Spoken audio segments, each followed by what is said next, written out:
Before I start the show with this week's guest, Todd Franzen, I want to tell you about Todd's nonprofit, strapinforlife.org. Strap In for Life provides annual trips to deserving families and couples impacted by cancer to the DO Tour in Breckenridge, Colorado, including travel, lodging, dining, lift tickets, snowboard lessons, VIP credentials, athlete meet and greets, and more.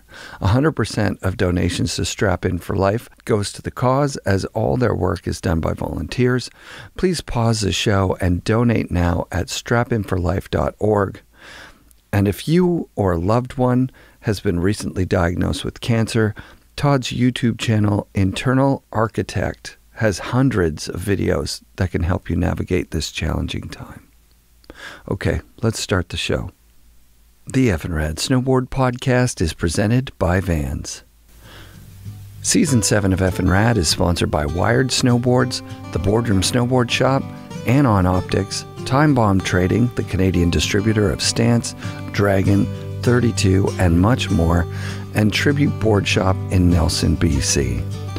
Tribute did a split board collab this year with Wired Snowboards, and the boards look sick.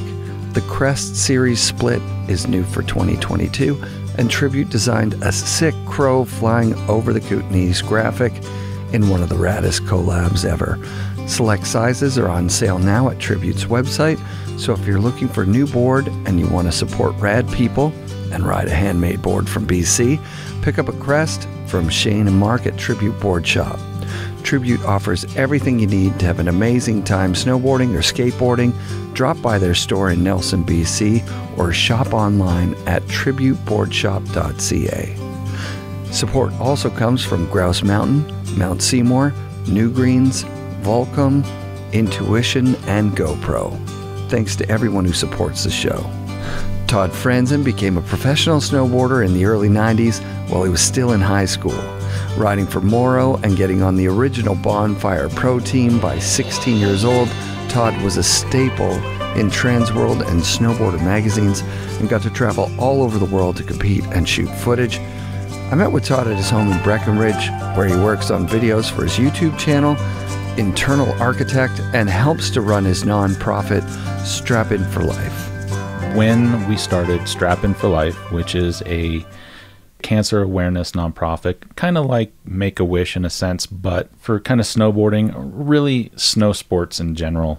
Our mission is to help those that have been affected by cancer through on-mountain experiences. Rad. And we raise money to help people that are directly affected by cancer through just fundraising and stuff like that, to get them experiences, whether it's at events like DO Tour, which is coming up here in a couple weeks, or done some stuff in X Games as well. And we've also done separate trips to, there was a gentleman, Tommy, who lived in just outside LA, or in the LA area, and he loved snowboarding, but he was diagnosed with a real rare type of cancer, carcinoma style cancer, and he reached out to us, and we ended up I ended up flying out to LA, picked him up, and we went up to Big Bear for a day. So sick. And I actually cut a little piece that's on my personal YouTube channel, made a little video for him.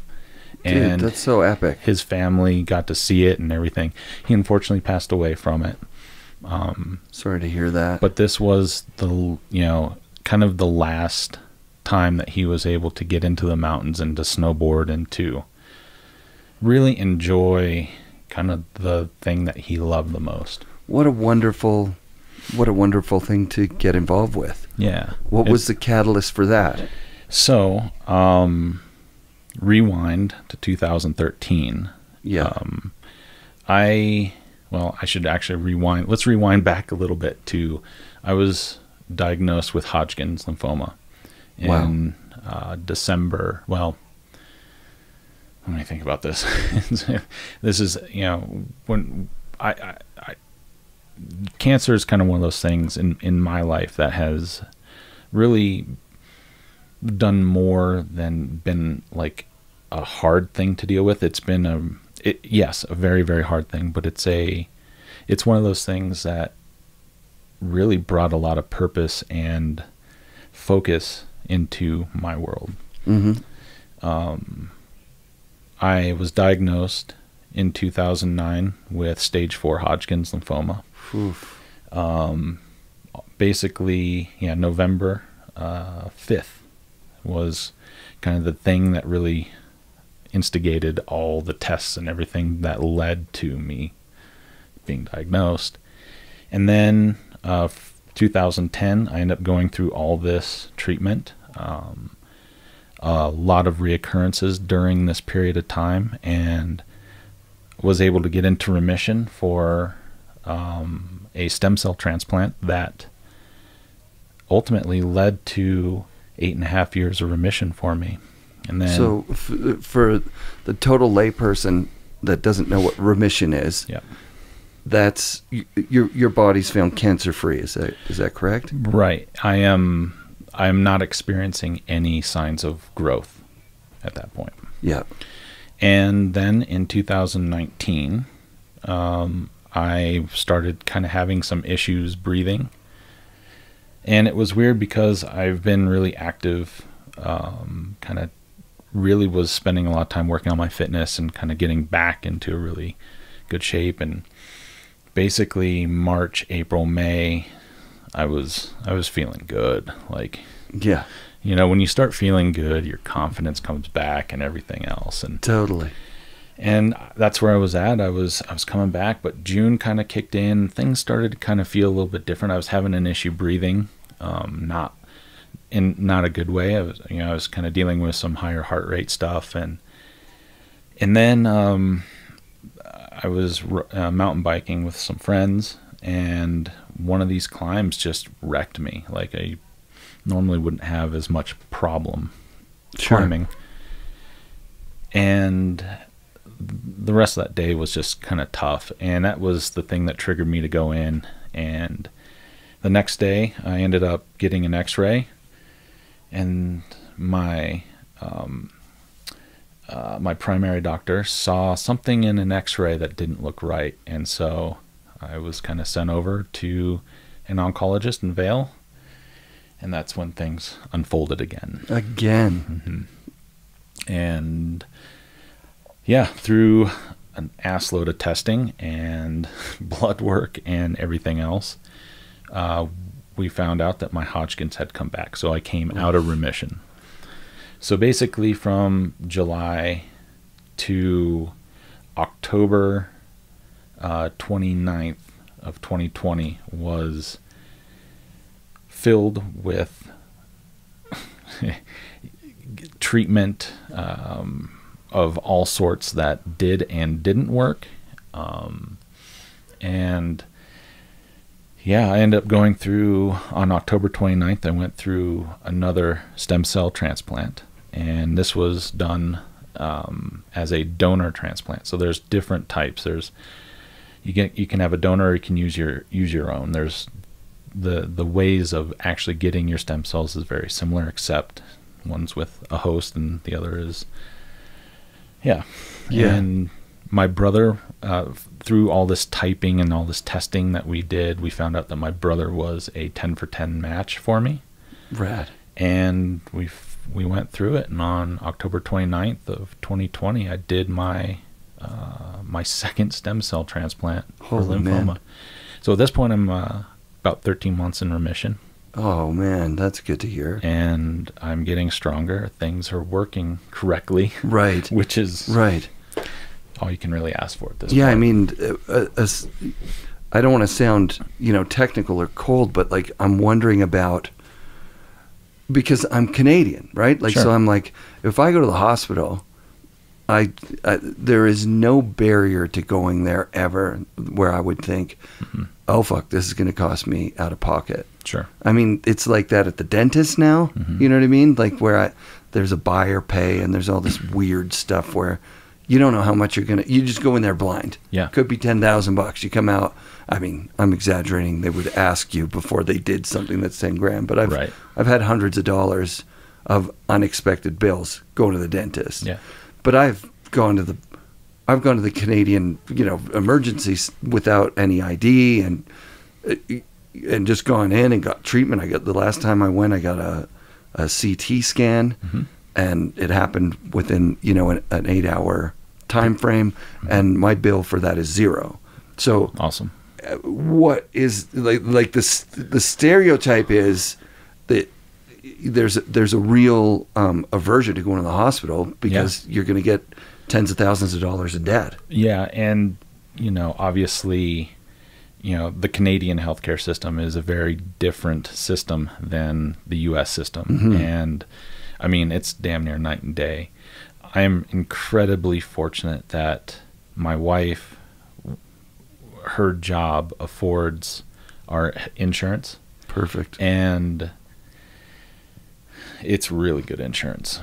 Excellent. And so I have had some out-of-pocket stuff. And to be honest with you, at this point, for the amount, I checked it in February as I was about 90 days into remission at this point, and I kind of just went on to the insurance portal just to see how much has been paid out. I was at 1.6 at this point. $1.6 million has been paid out through this insurance thing. That was everything that they had been able to process before the transplant. Right. Or right up to about the transplant. So. Oh my God. So I'm probably closer to 2. Sure. So now if you didn't have this insurance, your life would look completely different, right? Oh yeah. Yeah. Oh yeah. I'm just always mind-boggled by the States. Feels like sometimes like you're flying, you're performing without a safety net. It's very. It's hard because and especially as someone that has now been through cancer twice, and I've had insurance for both times, and I was so fortunate that I did. Yeah. But to see, there's a lot of issues that need to get reformed within the medical system within the United States. There's no doubt about it. And it's very obvious every single day that I look at insurance. I mean, just the collusion that goes on between the medical facilities, big pharma, insurance, politics, you name it. I mean,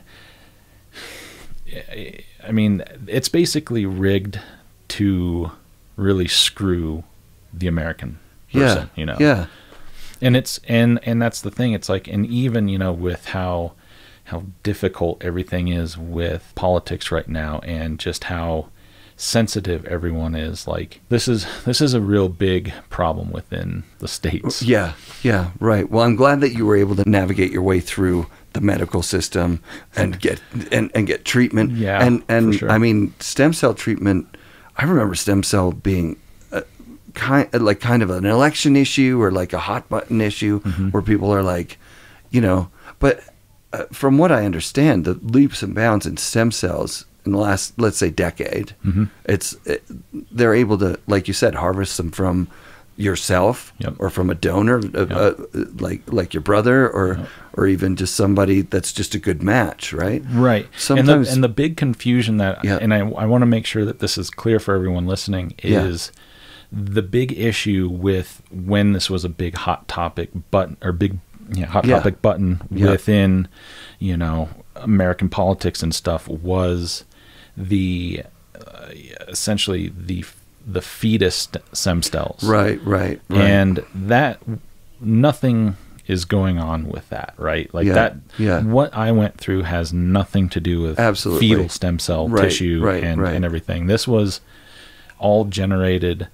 The first one was all generated by my own body with specific drugs like Neupogen, which is it's a drug that helps your body produce more stem cells. Oh, interesting. Cool. And my brother took it. I actually took it even through my course, because it also helps boost your immune system as you're going through this. Yeah, it's and so I just wanted to make sure that everyone knows this. What I did had nothing to do with fetal tissue. Right, absolutely. Yeah, absolutely. Yeah. One of the things I'm just realizing too is 2019's fucking COVID hits. Being in the hospital system during COVID, that must have just been insane. It was, I mean, it's still insane, but during my time, because I spent essentially from September through damn near close to Christmas in the hospital. I mean, I was in and out, and then I was in for a while, and then I was out. And it gets, the story's a little bit more involved, obviously. Absolutely. But there was a period, you know, my wife was down there with me too, because she was able to take a bunch of time off of work because of saved up, you know, PTO and everything else. Yeah. So, but there was about a 2.5-3 week period where she couldn't come visit me in the hospital because one of the family members of another person going through this transplant actually brought COVID into the the transplant ward. And we are like, within the entire hospital, stem cell transplant patients are some of the absolute most susceptible, because the process involves essentially nuking your immune system, like to having no immune system. Yes. And then they introduce these new stem cells into you, and then it just takes time for them to make their way back into your bone marrow and to start producing all the key blood parts that you need to live and have a normal immune system. Oof. Yeah, so it was absolutely wild. And then yeah. Glad you're here, dude. Like, glad you're here. It was Yeah, man. Yeah. There was a time where I had just gotten out from transplant. So this is after transplant, and because of all the treatment that I had to do to get into remission in order to do the transplant, my body's inflammation markers were fucking off the chart. This one specific one called your ferritin levels should be below 300. Mine was around 23,000. Oh my God. Which was causing me to have these fevering episodes that were just absurd. Your body's trying to just eliminate this stuff. 6 days, every about 4 hours, I was just through this roller coaster. Wow. And the highest I temped out was at 108. Well, it was 42.2 Celsius, which is 107.98. So I just round up. Yeah, that's just nasty. I mean, my whole body peeled. It was fucking the craziest thing. You were cooking from the inside. Yep. That's just unfriggin' believable. What a crazy thing to go through. So this experience, you know, obviously the first time I went through this, when you go through an experience like this, the first time, the thing that you really think about is, you don't want anyone to ever have to go through anything like this. You don't want them to have to understand what chemotherapy feels like, what it feels like to be sick from radiation, to, you know, having the bone like growing pains essentially on steroids from some of these Neupogen shots and some of these drugs that you're taking. And it's hard, you know, it's really hard. The loss of hair. I mean, I was fucking completely hairless. Wow. In some ways it's kind of nice, but it's weird because it's just not normal, you know. You're putting your body through so much stuff, and you're already stressed too, like the stress of not knowing what's happening, then the stress of knowing what's happening, and then the timing and all the things. I mean, I've seen a few people go through similar things to what you're you know, discussing, and some people it wipes them right out. Some guys are doing radiation and chemo and come to work with, you know, colostomy bags, and it is more and more prevalent now than ever before. But like, obviously this has inspired you to start the nonprofit, right? And that's what I wanted to come back to was so I went through the first time I went through this whole experience, you know, in 2009, 2010. And then I had a close friend, Dave Tuck, who was an amazing skateboarder, snowboarder. He was involved with solid snowboards back in the day as well. So through that whole side of snowboarding, that was a really cool scene. Yeah, as solid well. was sick. And Dave and I, we talked a lot, even before my treatment and everything, and whatever. I mean, we just we didn't talk a lot, but we stayed semi-close. And then when he was diagnosed with stage 3 pancreatic cancer, and that's no bueno. Yeah. He fought like a motherfucker too. I'm just so proud of him for his effort, and so he was part of the start of Strappin' for Life, along with another gentleman, Mike Daniel, he lives in Tahoe now and is really involved with POW and whatever. But, and we started this nonprofit. And since I was after my experience, I had already started doing a lot of the paperwork and really researching, what does it take to start a nonprofit, to actually go through the entire process to get they call it your 501c3. And that's just how the IRS kind of puts it into their system. Yeah, Vans asked because Vans, I forgot that happened. Vans matched the listener contributions. Awesome. But they couldn't the second time because they didn't have the 501. They're working on it. It's what nonprofits do, right? Yep. But once you get the 501, you're like the legitimate thing. You can start getting this. Yeah. You can start getting the money from the guys that want to donate to stuff 100%. To get that write-off, to get their taxes down. Yeah. People don't, or maybe they do.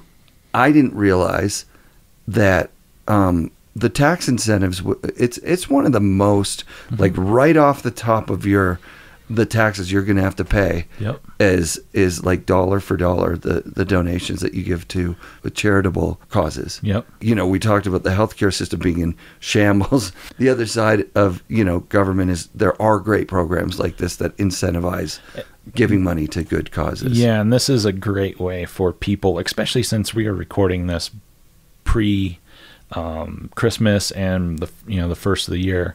So to donate now means that you can still write that off for your 2021 taxes. Cool. Which is really rad, So where do people go to donate? They can just go to strappinforlife.org. Yeah. .org. Gotta remember that. Yeah. And there's the donate button on there, and you can go right to it and put in as many zeros as you want, man. I really would appreciate it. Yeah, put another number first, though, please. Well, and so here's the thing with it, though, is since Dave passed away and Mike's working on other stuff, it's kind of me, and then I've a couple board members that we kind of do. But because I went through cancer again, lymphoma again, I, kind of talking about the stresses and stuff like that come along with that. There's stresses that come along with Strappin' for Life as well. And not necessarily in a bad way, but just some things had to give. So I kind of put Strappin' for Life into hibernation for a little bit. Yeah. And just, made sure that, there's obviously enough money to keep a website going and to keep the machine greased and keep it going. And so kind of with what we're doing with Do Tour is are kind of coming back, not necessarily trying to rebrand anything, but just trying to put everything together and trying to make it a fun event and just let everyone know that we're back and we're gonna make a difference again. Nice, man. So let's go back to the beginning. Okay. Where are you living when you first see snowboarding, and at what kind of, are you a skater or are you a skier that notices it? What kind of background and what age are we talking about? So I was really fortunate. I grew up here in Breckenridge. Nice. So born and raised here. Wow. My family had been here since mid-60s, I think, but it gets kind of fun because my grandfather actually went to grade school here in Breckenridge in the 20s. Wow. And so my family history runs pretty deep here in Breckenridge, which is pretty cool. My brother Chris, so I have one brother, he got me into snowboarding, and right around 10 years old is when the first time I got on a board. And just a little bit here and there through middle school and whatever, and it really kind of took off for me in ninth grade. And at that point, it just kind of, I went to nationals in '91. Rad. I mean, so basically from about '86 through was kind of my first experience on a board. And, you know, I kind of got really into it through like '88 and '89, '90. Yeah. So that period of time here in Breckenridge was really cool. Oh, yeah. It was bringing people in from, I mean, all over the place. The World Cups were going on here, the Swatch World Cups, and that was awesome. I remember my brother and I, when the half pipe was over by Beaver Run at the bottom of the freestyle aerial jump, which is on Peak 9. Yeah. And going over and watching the event going on. I mean, Craig Kelly and Bert Lamar and Dowd, Chris Pappas, I think, was there. You know, I'm young at this point, so yeah. You know, to really remember all the people that were there is kind of mind melting in a way. You know, but I like everyone that you could think of was there.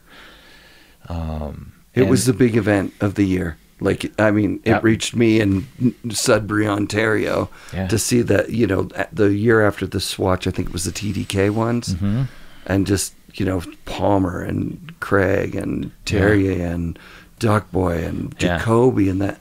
I mean, what an era of snowboarding. Yeah, and you know, and within a year or so, they ended up moving it up the hill on Peak 9, and that's where, you know, I met Terrier when he was 15. Wow. And he came out here for the first time, and I remember because I was kind of snowboarding for our local shop, Island Water Sports, and Island Water Sports had kind of the whole Burton team there at the time, and it was you know, Duckboy, Jacoby, Craig, and I think I want to say maybe Nicole Angerath was there. That makes sense. And then Terry was also there, and that's where I met Terry for the first time, which was, I mean, he was 15, I'm like 11, 12. Oh, wow. There, so and he's not much of an English talker at that point, hey? No, he was real quiet, you know. I was real quiet as well, but we were just like, this is crazy, you know. But it was such a unique time at that point, and you know, and it was, so my brother introduced it to me, and snowboarding was, you know, growing up here, you know, having snow on the ground for 7 months out of the year. Yeah. It was, my brother was the skateboarder, so my brother kind of went in that direction, and I stayed with snowboarding. And and so it was our kind of way of enjoying sideways sports in the wintertime, because when you have that much snow on the ground, there's just no skateboarding. I mean, we didn't have a skate park, but we did, my brother and I, and then another kid, Mikey Merrick, who we went to school with, who also rode for Wild Duck snowboards back in the day. I remember WD. Yeah. He actually had a model with them. Who was it? Mikey Merrick. Mikey Merrick. You know what? I don't know how much exposure I've had to Wild Duck. Yeah. They had like a couple of years where they really did like lunch trays, you know, like the really low quick kicks. Right. And but I don't know much about the company. It must have been from Europe somewhere. Yeah, I didn't either. Because when I was, I don't mean to jump around all over the place. No, it's fine, man. But Mikey went to Summit High as well, and he was a couple years older than I was, and so, but his family and my family, we had skate ramps in our yards. Oh, sick. And we ended up having at one time, I think, 3 different ramps. Had a spine ramp, had this little 5-foot one that was our real first ramp, that my dad helped build in actually a shop that's just right below us here, from where we're at. Oh, sick. And then my father was full excavation contractor up here. He did a lot of building this town. Yeah. And so he had all the equipment to lift and move and everything. Flatten it out. And we ended up moving that ramp and putting it at the top of our driveway at home. And then we had that. And that's where I learned to drop in. That's where... Being the ramp guy is like... you can be the center of a mini scene, or if it's early enough, you are the scene. Like, get the guys are at your place, and we were the scene. And the second ramp we had was the 7-foot that Island Water Sports made, and it kind of ended up going to a kid I went to school with, Randy Gill, and it was at his house, and then we moved it to our house so we could always skate it, whatever. Yeah. But that ramp was at demos for Island Water Sports back in the day. People like Tom Knox and Kelly Rosecrans were there skating during these demos. Frankie Hill, Bucky Lassick when they were little. Damn. So, I mean, we had a really interesting group of people that had skated these ramps. Yes, right? The skate scene in Boulder was amazing. I was just like completely unaware that this was like another hub. Yeah. And it sounds like, and I don't know if he said it on mic yesterday, it's because Kryptonics was here. So Kryptonics starts with mining equipment, develops these like mine cart wheels, and those turn out to be epic for skateboarding because, I mean, everybody's on clay wheels, right? Yeah, I don't know if Kryptonics invented urethane, but they definitely perfected it. Yeah, they did a really good job. I mean, Powell's right up there too. George Powell. I mean, he still tinkers with all that shit. But yeah, and so we had skate ramps, and then we ended up when my great grandmother passed away, she left us about $900, I think, and we ended up building a 4-foot spine ramp in our yard with that money. Nice. So thank you, great grandma. That was. But you know what was cool about during this time is, you know, we had this built, and we ended up, there were so many people that we ended up meeting through this. Whether it was, you know, I met Gooch for the first time skating our ramp, and holy shit, Bob Blair, and there's a character right there. Holy shit. I've talked to him. I have a Bob Blair episode that's way archived. Awesome. It was so early in the show, I didn't know who I was talking to. Yeah. And I didn't really have I didn't have a foundation. And so we just kind of went all over the place. Yeah. But Bob Blair, you know, Mikey LeBlanc said, you know, you got to talk to Bob Blair. Yeah. Got me his info. Bob's, you know, he's old Cedar Crest boy too. So, you know, he has so much depth when it comes to not only snowboarding, but skating as well. And he's so old and fucking crotchety and just, oh dude, I love Bob. He's fucking great. That's but right. You know, yeah, so having all these ramps was great because we ended up getting to meet everyone, and it also helped perfect our skills as 100%. Well. So, you know, a funny story about Bob Blair is so, you know, we would uncover the ramp occasionally during the winter so we could skate it, like if we knew we were going to have some time, a window of weather and stuff. Yeah, and sometimes we would make that happen right around the World Cup time. Right. So, you know, we'd have people coming over. It was killer. And so Bob Blair was being just Bob Blair and just fucking snaking people and just being a fucking ass. And my brother was like, well, fuck you. And so he started snaking Bob. Bob got super fucking pissed and threw my brother off the ramp. What? And my brother was like, get the fuck off my ramp, motherfucker. Get the fuck out of here. Yeah, so it was kind of a funny thing. Man. And then Bob realized, oh, fuck, I fucked up. Yeah, that's crazy, man. So when you go to nationals, were you already sponsored, or was that just on a board that you had bought, kind of thing? So both. So a gentleman named Don Sather created what is called Team Summit. And that's kind of the high school. It turned into the high school snowboard team. Yep. And it was kind of an independent thing of the high school, whatever. But there was, you know, a solid maybe 20 of us all together. Cool.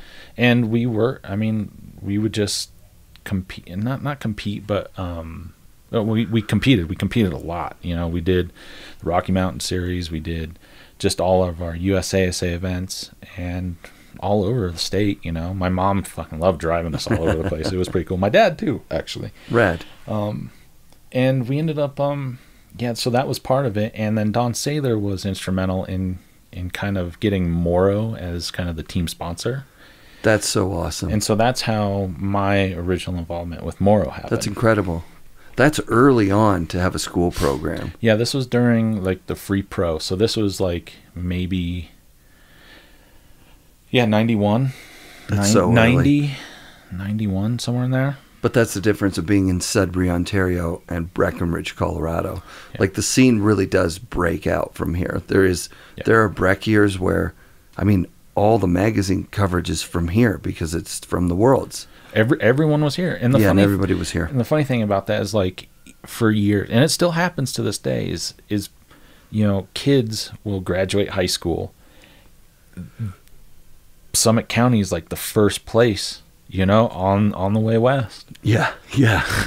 Honestly, that's it. And then and so they get in that, and then they hear about Breckenridge, they hear about Copper and Keystone. Yeah. You know, but this was also in the days where Keystone didn't allow snowboarding. It was still boo. Yeah, bastards. Well, it's all good now, but yeah, totally. But yeah, there was that element of time as well, you know, during that. And so how do you do it? Did you win nationals? Is that what you said? So I had just turned 15, and this is 91, and nationals was in Mount Hood, Oregon, and we ended up driving. The team drove out there. It was myself and Randy and Jay Dawkin, Rocket Reeves. Wow. Liesl Stokestead, who was married to Ninja. There was a fucking grip of us, and we ended up going out there. My dad actually drove out. We took Don Saylor's van. He had like a travel van.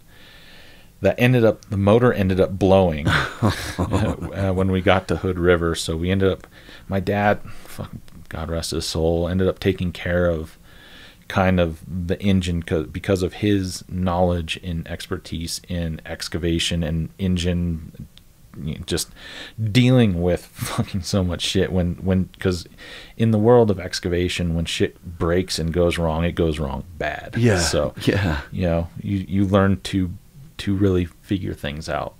And my dad got a new engine sorted out, and we got it in there, and yeah, he and during this trip, he was able to get a new engine put in the van and make it up in time to watch me do my runs in the half pipe. Wow. And that's rad. That trip, I won half pipe, I won slalom, I took 6th in GS, and it was enough to win the overall. Of course it was. In my age group now. Yeah. You know, yeah. You know, make that clear. But that kind of led to sponsorships at Morrow. Hell yeah, of course. You know? Like, so you're already on Morrow, which is great for them. Right. And did other people approach you? I mean, at 15 years old in 91 and winning nationals, you're going to have a list of people. Things started kind of moving. Yeah, During that trip, Don Saylor introduced me to Brad Stewart. Yeah. He was really involved with Morrow at the time. Yeah. And, you know, he was also the founder, one of the founders and creators of Bonfire as well. And so, yeah, that one thing kind of led to another. But during this time, you know, I obviously, you know, 91, you know, I'm a freshman in high school. I win nationals, so I'm in. It's kind of wild, you know. Yeah. And then, you know, and things just kind of started rolling, and that's, you know, during that period of time, it was, you know, starting to shoot photos, still competing, just kind of all over. I was kind of all over the board. That during that time, I met Jeff Curtis, which is who I started doing some shoots with locally, and he was also kind of newer in the photography world of snowboarding at that time. Yeah, he was the next gen, right? Like, 'cause there's Bud Fawcett and Guy Motil and John Foster. Those are the core guys in the beginning. But then you start to get your Danos, and you start to get your Joe Curtises, and you know, the old. Yeah, it's just blowing up is what's happening. Yeah, right, 100%. And then, you know, Morrow, you know, ended up doing a lot of trips with Morrow. Did you ever do a trip with Tucker Franzen? I always used to. I'm like, you knew that you guys weren't related. Your last names are different. Yeah, but right. Tucker Franzen and Todd Franzen are on the same team. It's crazy. The irony of it's pretty hilarious. But they, and they actually did an ad for both of us to kind of make sure that it was separated, and it was kind of whatever, and there was this weird heart-shaped 2-page thing. It was kind of silly. I'll have to show you. Yeah, please. But no, Tucker. No, yes, we did ride together, but it was mostly at Hood. Yeah. We never really did any traveling together per se, because we're on the same team. We're on, it was just kind of a weird thing. But no, mad respect for Tucker, man. He's gone through a lot of crazy shit with injuries and motocross and stuff. So he's seems to be doing well. Yeah, I talked to him last year on the show over the phone. He just seems like one of those guys that internalized snowboarding. Yeah. Right? Like that.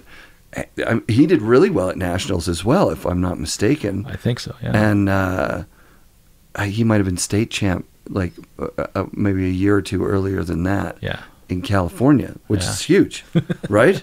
Against Roach and the real deal guys. So, but it sounded like after he was done riding for money, he worked at Morrow and was just set his life up. So Morrow made him the money, but he was snowboarding first, and then going to work. And that's what was so cool about that era is we were in such an early stage of a new industry that was just blowing up, and I was I don't want to say late in the game, but because I was able to take advantage of part of that. Mm-hmm. But at the same time, it wasn't at the same. I just because of my age, I was much younger than Tucker and Roach and Farmer, Noah Brandon, Todd Richards. Oh. These are and Alex Warburton's on that team. The Morrow team was off the hook, dude. Jana Mayan. Yeah. Like Matty Goodwill, of course. Talk about fuck yeah. Yeah. So Brad Stewart had left Sims, and he took some of the hot up and comers with him, right? Because Sims was, I don't know whether it was imploding or just tightening up, or they'd been at the top for a long time at that point, and now Burton's kind of coming in, starting to kick their ass a little bit in the competitions. But people are slow to forget that Sims is Sims. Right. Like there was a time where Sims was just it was Sims at the point where Burton is, now or for the rest of the time. Yeah. And everybody else is just chasing these designs that Tom is actually making. I went to the Overflow for the Vail Museum with Trent Bush yesterday. Awesome. And I saw, unfinished prototypes of Sims boards. Yeah. And, Craig Kelly's Mystery Air. Oh, my God. This board actually was in the museum. Oh, no way. As I lent it to them to use for because, it's Mystery Air. And it actually got taken out so that Craig's Mystery Air could go in. That's incredible. Which is kind of cool. Yeah. Craig's brother donated some boards. Not donated. I think he's lent them. You know what I mean? Yeah. It's on a borrow kind of deal. But which makes it super rad. And it's funny, my Team Summit Twist. So we were involved with Twist as well. Now this is as the team was, and my sick. My Team Summit jacket from Twist is actually in the museum. That's incredible. Yeah, dude. So that's kind of so fun. Sick. So you're set up in high school. You got Morrow, Twist. Do you have a boot sponsor? No, but I was kind of between kind of running Burton boots, and then I ended up getting sponsored by Airwalk. Yeah. And was pretty involved with that, and Tim Schwartz there was amazing. Rad. Yeah. Which was cool. And I rode Airwalks for a good majority of my professional career. Sick. So do you focus on competitions because that's how you got into it, or do you make a move to kind of shooting video parts and getting crewed up with people? Yeah, there was a little bit of all the above. I mean, when you're young like that, you can do a lot of all the different aspects of it, and it was on such a smaller scale than it is today. Yeah, I was competing. I was still doing a lot of amateur events because I really wasn't getting paid anything to do it. Right. Some travel expenses were getting paid, which was cool. Dope. I was getting all the flow I could use. Yep. Which was you know, for an 18-year-old, 17, 18-year-old kid, you're like, this is great. Next year's gear. Yeah. Actually, from about like, you know, 15 from nationals until end of high school, which it was, you know, I graduated high school a half year early. I worked my fucking ass off along with a couple, my brother, my Randy, and just some of our Team Summit people. We worked our asses off so that we could get out of school early. Rad. And I mean, just graduate early. Yeah. I graduated half a year early. And from then, I went to the first or second Junior Worlds. Sick. In Slovenia. And so that was kind of my first. Was that a chaos one? Was that when, like, a big party and a bunch of... It was kind of a weird deal. So Slovenia, so we were at this place called Rogla, Slovenia, and there's actually some... I might get this a little bit wrong. So sure. For those of you out there, we just lost Grillo, snowboarder. Yes. And I'm not 100% sure, but I think he was from that area of Slovenia. Oh, damn. Cool. I think, and please don't hold me to it. Yeah. And so during, this is early 95 maybe. Yep. Went to Rogla, Slovenia, and Noah Brandon was our coach. Sick. And there was a cool grip of us. People from Tahoe, people from the East, Montana. I mean, it was a well-rounded group of riders for this. And, cool. And I was kind of the favorite to win pipe, and I was feeling good too. And my first hit, get off, I got a little squirrely. I fell, and I got stuck with my nose, like vertical. You know, my nose got stuck in the bottom of the pipe, and it was like, I couldn't move, and I'm sitting there like, I don't know what to do here. And it was a combination of two runs. My second run was, I think, the highest scoring run through the whole thing, but I eventually just was dead last because of it. Because yeah. But it was kind of funny because so Justin Hoisnick, Adam Merriman, and there's someone else went to Rogla like a week or two before us for a story and a trip, and it snowed. It was kind of meager there, and then between that time of them leaving and us getting there, it snowed like 8.5, 9 feet or something. No way. Absurd. Rad. All the cars were still buried. There's so much snow on the tree. It was just amazing, and I ended up. You know, I mean, we were there for a week, so we had plenty of time to go ride and do stuff and check it out. And we actually had to hand build the half pipe too, just to make it all work. So that was kind of a funny thing. But I would go off, and I found this little area that was all nice and steep, and it was all powdery, and no one was doing it. And I was just doing laps on that. And then everyone was like, "Where have you been?" And I was like, "I've been riding powder." Yeah, sick. So, did Justin stay for that, or was no? They were gone. They were gone by that point. Yeah. But you've obviously shot photos and film with Justin over the years. Yeah, it's an interesting story how he evolved from, you know, working at Twist with those guys, being a partner in that, making the team video, and then the team videos become, you know, bigger and bigger, and then he just goes out on his own. And he's one guy who's still doing it now. Yeah, there's nobody else. I mean, Mac Dog's doing Real Snow and a bunch of stuff. Yeah, you know, I mean, things are. We're kind of entering a whole new age of, you know, film and you know, photography and everything else going on. So, you know, I'll be honest with you, I'm a little bit out of what is going on these days. Sure. You know, I know me too, even.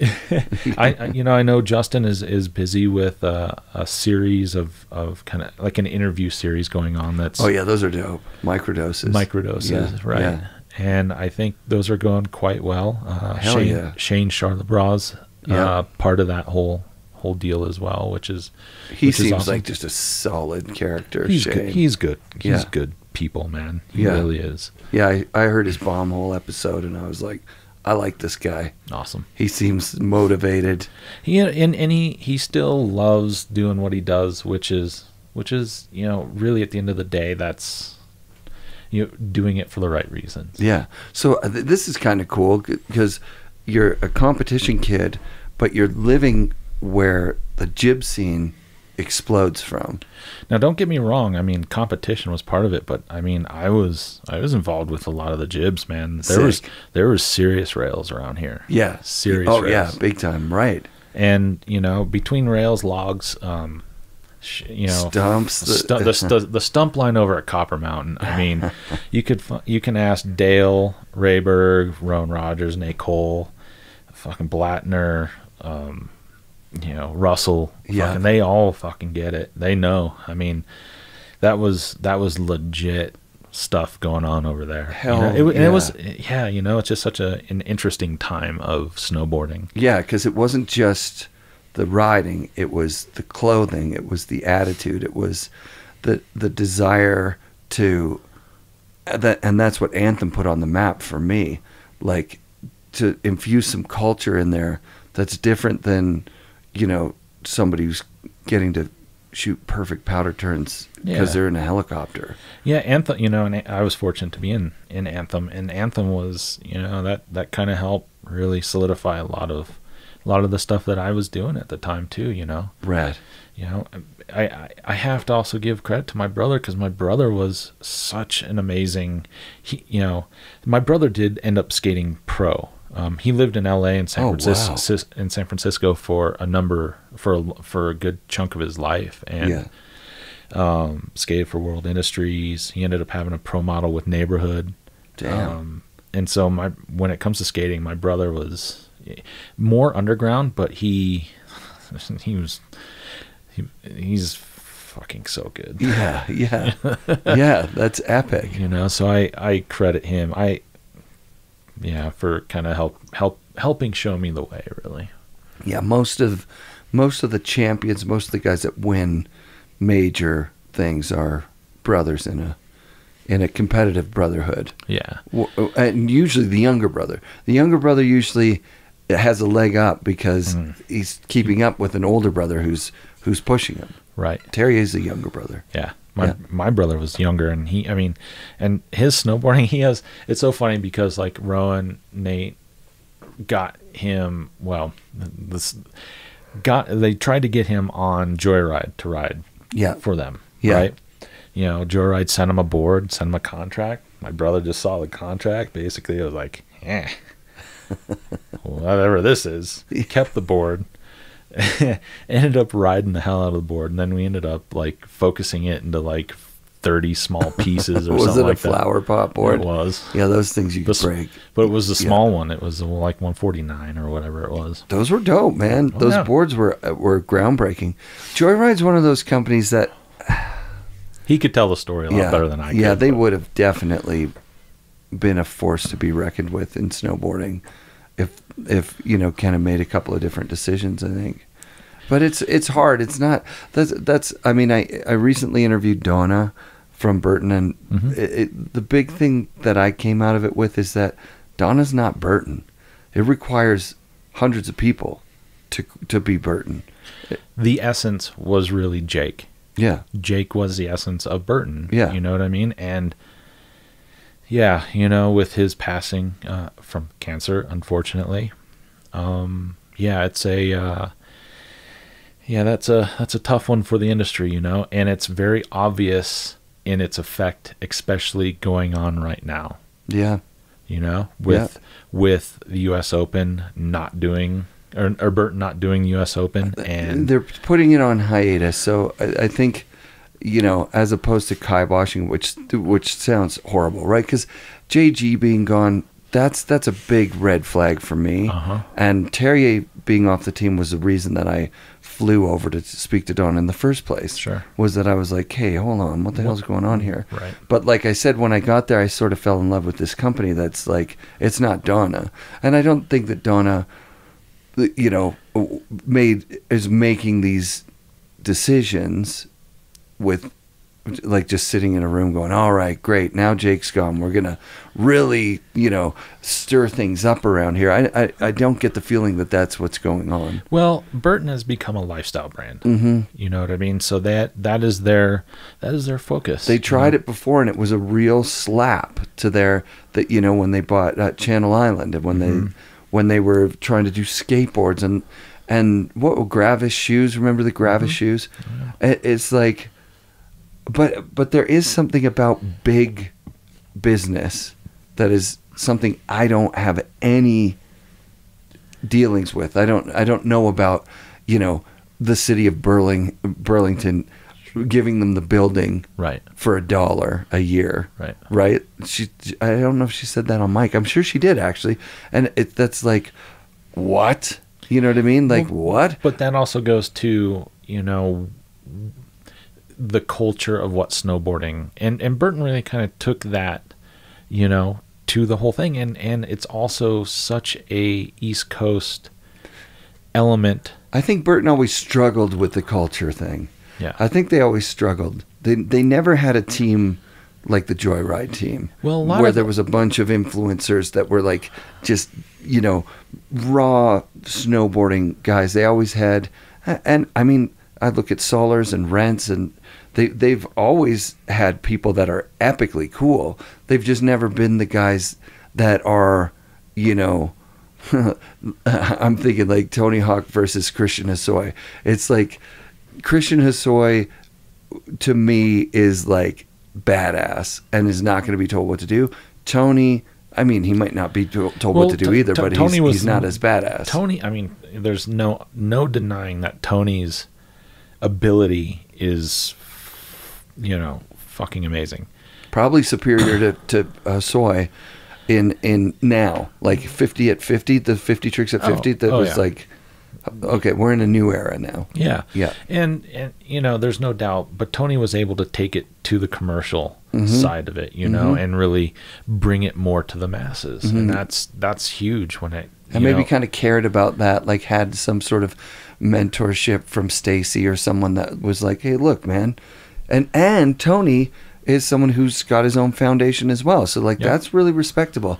Yeah. I heard his 9 Club and I was like, that dude, no, it wasn't 9 Club. It was Joe Rogan, which was weird because, you know, but whatever. But Tony's been on Joe Rogan, which is really cool. So, you know, that kind of goes to show just how his reach in what he's been able to do, which is phenomenal, you know? Yeah, he's a world phenomenon. But he also is, you know, an exceptional snowboarder as well. Beyond. You know? Yeah. So it kind of goes to show just the cross pollination that can happen between the two, you know? Yeah. And, I mean, my brother and me are a good example of that as well. So yeah. Well, yeah, we were talking kind of culture wise because I'm realizing, you know, as much as there's a Burton narrative of, you know, like Dear Rider, which have you seen it? I have not yet. Check it out. It's insane. I will. And it's on my list for sure. Yeah. And that is the narrative through the lens of Burton telling its story.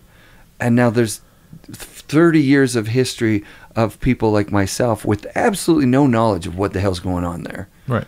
Just talking shit, saying like, well, he was a ski racer and he wasn't into freestyle or he tried to sue everybody with the patent thing and then with the whole pattern thing.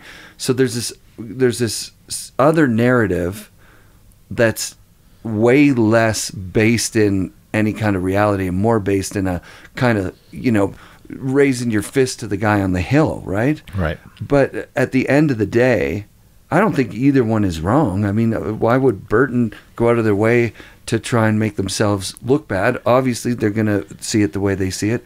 And then for us, we were just young, naive kids who wanted the Joyride boards. Like, that is such a division. Like, if you were on a Terrier Sword and your friend was on a flower pot Joyride, right?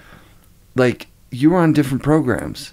Well, you know, even when I was riding Morrow boards, you know, seeing, you know, like I always wanted to ride, you know, the K2 Dan Donnelly. Yeah, it's a sick board. I always want to ride that board. And I always want to try like Santa Cruz boards. And with the cutouts, yeah. And you know, when Rankwick came out with the GNS board, like I was like, dude, it's like, I want, you know, but I was, you know, obligated to be on Morrow stuff at that time, you know? So, I mean, it is what it was, you know, and it's okay, you know. Would I have liked that? Of course. But, I also was still really enjoying what I was doing. Yeah, and you'd probably get kicked off the team if you had said, like, okay, fuck these Morrow boards, I'm going to ride a joyride. Right. And I'm going to cut it down. And I'm going to be drinking, and I'm going to have a 27-inch stance, and and on and on and on, right? Like you might have got booted from the team. Well, I did cut my Morrows down, and it was funny because when I ended up going out to Oregon one summer for it was a Morrow, it was like a weird demo day thing, and they put us up, and it was to test out what Morrow built, or what Robbie and Jeff Kruger built, was the lunch tray. Yeah, I remember that. And we ended up going out and testing these things out. And I remember bringing my board out. I had a revert at the time, and I'd cut the nose down. I spray painted the top sheet white. Nice. And it was just so fucking clean and so rad. And I don't think they were so stoked on that. Jeffrey Kruger, do you know who that is? I actually had a real long conversation with him on Thanksgiving Day. I've known Jeff for fucking ever. So we're talking the same Jeffrey Kruger that was the engineer roommates with Craig. Yep. He finished the engineering degree at University of Washington. Yep. Craig ducked out the last year or last semester or something. Yep. And they were, you know, super tight. Yeah, tight. Oh yeah. They met at the beginning of. He's been on the show. I had Kruger on the show. Kruger is such one of the most interesting characters that I've ever met. The best. Has one of the biggest hearts of people that I know. Yeah. You know, and I appreciate his friendship. You know, I got to know him when I left Morrow to kind of start the Solomon program at the time. Oh, shit, really? And that was, so that's, well, I actually had met him earlier. I met him at Morrow. Yeah. Because he was doing all the engineering for that. Yeah. But, you know, when you're 18, 19 years old, you know, and then throw on the amount of chemotherapy and other shit that I've been through medically wise. Yeah, I think my memory is It's weird. I remember there's a lot of things I remember, but there's, you know, like meeting, you know, I've met so many people through the years just trying to remember,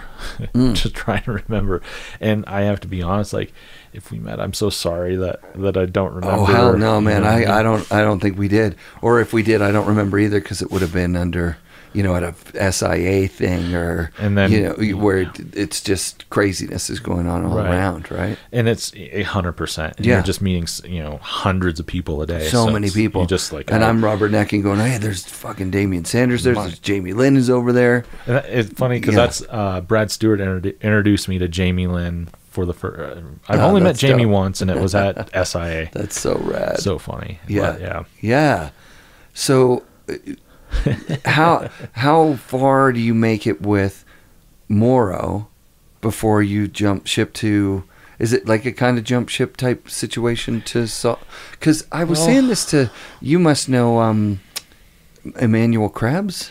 We've met, but I mean, I'm throwing names at you that you're like, yeah. Well, I've met a lot over the years, you know, especially early on. I met a number of all the Canadians, and I spent a little bit of time there. Actually, went up there with a friend from Colorado Springs who used to own a record store there and a skate park in the back of the record store, which was really cool. Oh, that's so sick. And Shad and I ended up driving up there, and then we ended up skating all over Vancouver. Went to the Redmond skate park, Richmond Skate Ranch. Redmond, yes, yeah. Where some of Animal Chin was there. That's like build Colin, it. Yeah. Colin McKay's fucking deal. Exactly. And so I got to skate all that stuff, which was really cool. And man, and skate downtown. I remember trying to do that gap on the new spot. Like, wow, man. I went for it. I actually tried it twice, and I was like, nah,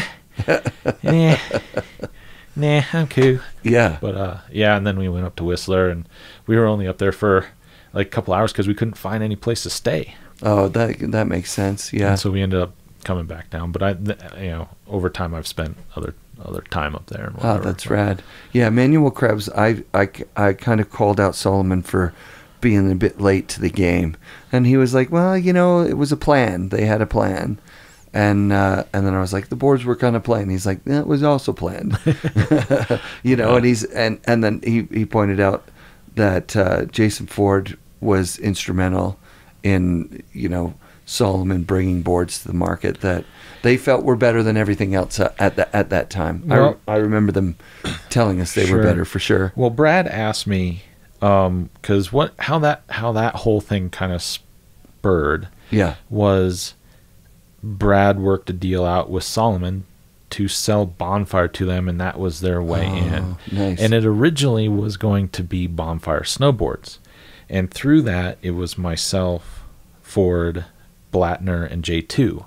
Brad. And that was the four of us to start the whole thing off. And and Kruger has all of our dimensions for our pro models, which was pretty cool. Yeah, we were going to do that. But then you throw the Olympics into the mix and all this other shit, and it just, Bonfire just decided to not happen, and it only became Solomon, and it just was, a nightmare. Yeah, was it a nightmare? We never got the boards. We demoed them, and because I worked for a shop. Yeah. So they really were over the top with the get ready for this. Yeah. We're finally bringing you what you've wanted your whole life. Yeah. And riding all the early boards they rode different than everything else out on the market. But I was also so used to riding Morrows, which were old foam core boards, and they would just die over time, but whatever. And these just had a whole new way of being built, and the construction of them was different, and they rode different. They at the time it was like comparing, like a Volkswagen to a Ferrari. I hear what you're saying. I mean, because I work for a shop, and in Vancouver, we got to demo a lot of shit because people would do their demos at Whistler. Right. And then even the Rossi guys started to do yearly demos even at the local mountain so that everyone from the shop would get on them. I gotta say, in my memory, and maybe because of the same revisionist thing I'm talking about with Burton, being that guy at the shop that's like, oh, fuck this ski company, man. They didn't even build, at least Rossi built snowboards back in the day in K2, and these guys took a gamble on it. And where Solomon, if you remember their skis from the early days of snowboarding, they were very distinct. Yeah, the image of them that I can think of is the Grocer and the Libtech Litigator. With where they put the Shalom on there. That era of Solomon skis, they were number one with a bullet. So, but I would say on record, I think that the Rossi boards rode as well as those Solomon boards because they had similar kind of engineering. Sure. But absolutely, having ridden Morrow boards 100%. To come to a Solomon board from a Morrow. Yeah. And the Morrow boards did ride well. I rode that Todd Richards Dinosaur. That thing was sick, dude. Yeah. But the Solomon boards were more solid. Yeah. They would last longer. Yeah. They had better pop. There was nothing bad about them. That era really ushered in kind of a whole new wave of technology into snowboarding. Yeah.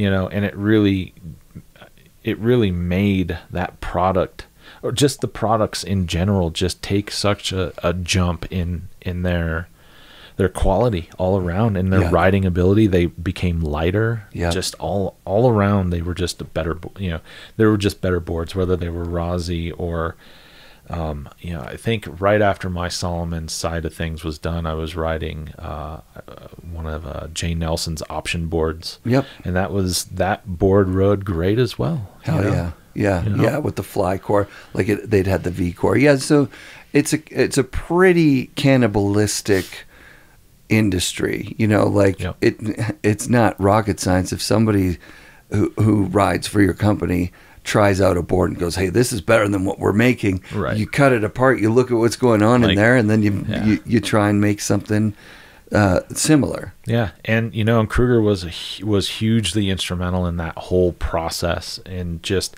being able to get into their factory and see how their stuff was made, and then to be able to apply it to the product, to snowboarding products, was really, really kind of awesome. You know what I mean? And it was that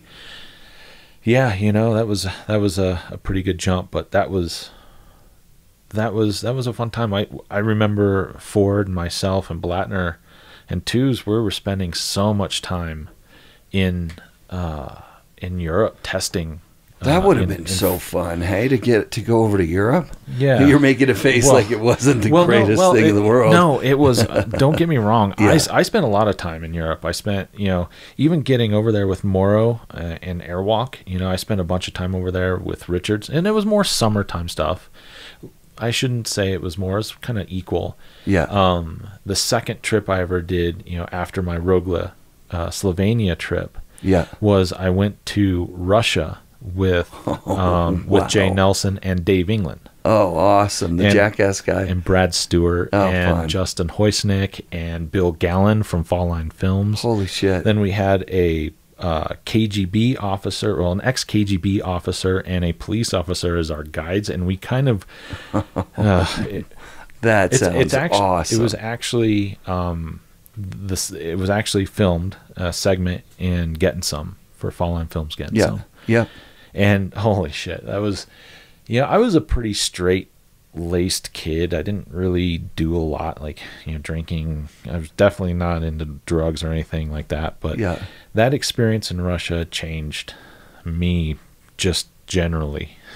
Rad. Like we got ourselves into a really gnarly situation where it could have gone really bad with an avalanche. And that was really kind of what spurred Jay and myself to really start taking a huge interest in snow science and just spending time understanding that a lot better. Getting the equipment, learning how to use it, all this stuff. All the above. I mean, within the first week of me getting home from that trip, I got my first beacon. Yeah. Yeah. Well, I've heard Peeps 457. I'm sure a lot of you guys used to have some of those, one of those out there. So yeah, I've heard that the snowpack here is extremely dangerous. One of the most dangerous in the world. Oh yeah, Colorado sucks. Don't come here ever. Snowboarding in Colorado is dangerous and it will kill you. No, but here's what you have to understand is, like, Colorado, we're landlocked. We're in the middle of the country, right? So we don't get the moisture from, the maritime moisture coming in from the ocean. And then we also don't get enough snow in general, like in Utah, that gets the insulation factor happening. So Utah will always have a little bit better snowpack than Colorado. And then, obviously the Cascades and, Tahoe and everything all the way down to Mammoth, they'll just get more snow. Although Mammoth gets so much wind that becomes an issue as well. But that's a whole, whatever. But Colorado, we get the sun, we get the wind. Yeah. We get the fucking super cold. Like, we'll have periods of time where it's, minus 20 degrees, and that's without wind chill. It's but this is like northern Canada, like, yeah, man, that's what I'm used to. I'm not used to. When I went back the first time, I was so soft because Vancouver is so temperate. It's never very cold and it's never very hot. Yeah. And I went back to Ontario, and I remember we have a long driveway, and I didn't want to wake my parents up by having the taxi go in. So I said, like, just let me out at the end of the driveway. And I'm walking for the first few steps. And by the time I got to the house, I was sprinting. I was like, oh my God. Like, it freezes your shoes, your eyelashes stick together. It's a miserable different deal than, -5. Right. And, to put extra layers on top of everything, we are, as the crow flies, about 7 miles from the top of the Continental Divide, or from the Continental Divide. Yeah. And you know, and our elevation at the house where we're at right here is a little over 9,400 feet. Yeah, man, I get all fucked up here. Like altitude is kicks my ass. You were saying you were hiking with Chad, and I just started kind of chuckling. I was like, oh, that had to not gone so sweet. You know what? It was super fun, and I wouldn't trade it for anything. But I could tell that he was not going his pace. Right? Yeah. He slowed down to my pace, which was sweet of him. I've been drinking liquids, water, the entire time I was here. Right. Because on top of it being super high elevation, it's also a desert, and I'm from a rainforest. So I'm like just getting dried out altitude. Yeah. It's gnarly here, but it's the most unique place that I've ever been snowboarding. Cool. It is absolutely drop dead gorgeous in every direction. This, you know, Colorado, Summit County, and Breckenridge, in it, like where we're at here, is so unique. It has such a rich history, not necessarily just in, you know, action sports and snow sports in itself and skiing, but in its rich history when it comes to mining and just the age of the municipality and everything else that comes along with it. There's like gold mines in the side of the highway. Like you just look up and you see those things that you've seen, stereotypical gold mine. Yeah. With the you know, the wood outside the front, and it just looks like, holy shit, I wonder if there's still some gold in there. Like I could see it. You can feel that there was a gold rush in Idaho Springs. Like when I went through Idaho Springs, I was like, holy shit. It's wild. Like, you know, Colorado was, I mean, 1800s was just a whole different thing. Like Denver was there, and it was just more of like a before you go into the mountains type of, you know, kind of town. You know, it's kind of a funny little fact. There was a point where Leadville was almost the state capital. Leadville. Yeah. Wow. And Leadville sits, as a crow flies here, probably less than 20 miles away. There's so many crazy names. Grizzly Gulch, you know, tiny town. Yeah. Like as I'm going out, that Caribou Crossing, like everything is like what you'd see in a Western movie. It's... Yeah, you know, Colorado is it's it definitely has that Western feel to it. 100%. You know what I mean? And it has the history to prove it too. Yeah. Yeah. So and it's kind of the epicenter, not just kind of, it is the epicenter of early snowboarding culture. Yep. Because anyone who was a pro in that like kind of 86 through 90 had to either base himself here or come here on a regular basis to be a part of what was growing into what would become snowboarding. So, you know, because of the Mecca and everything here, people like Andy Hetzel and Zach Bingham and Adam Merriman, they all lived at the end in what we call the lighthouse at the end of Hoosier Pass. And it's like the house that sits there before the first set of switchbacks. No way.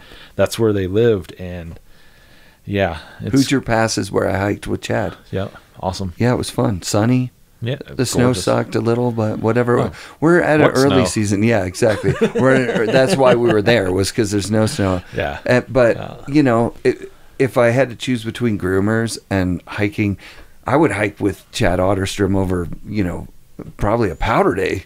Just he's good company, and he's so much he's fun. such a rad dude. Chad's been well, not last year, but for the last few years, Chad and I have gone out on my birthday. We go hiking and go 2-3 years ago. We went up onto Baldy here. Went up for a night because it was a night kind of hike, whatever. Yeah, and it was, you know, full moon or real close to full moon, so we were just up there for a little while, which was really cool. And that's so sick. Yeah. Yeah, you've got a lot to choose from here. That's what it feels like. It feels like if I was living here, I would have, I already have like 10 lines that I want to bag.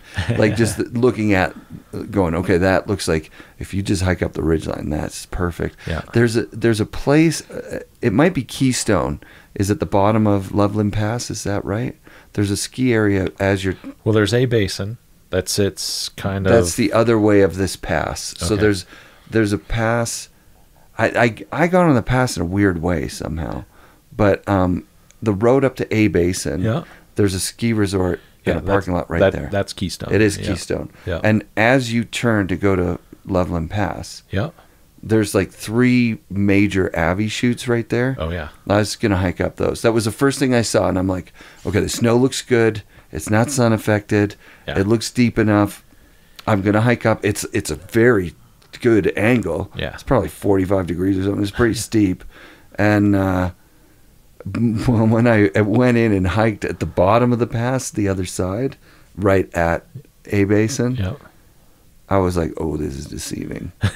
This snow is light. Like, I'm used to snow that is, if you have 6 inches, you can make it work. It's thick. It's you know, and it's surfy. You know, Totally. what I mean? When you get 6 inches here, I mean, it's like you can just blow it.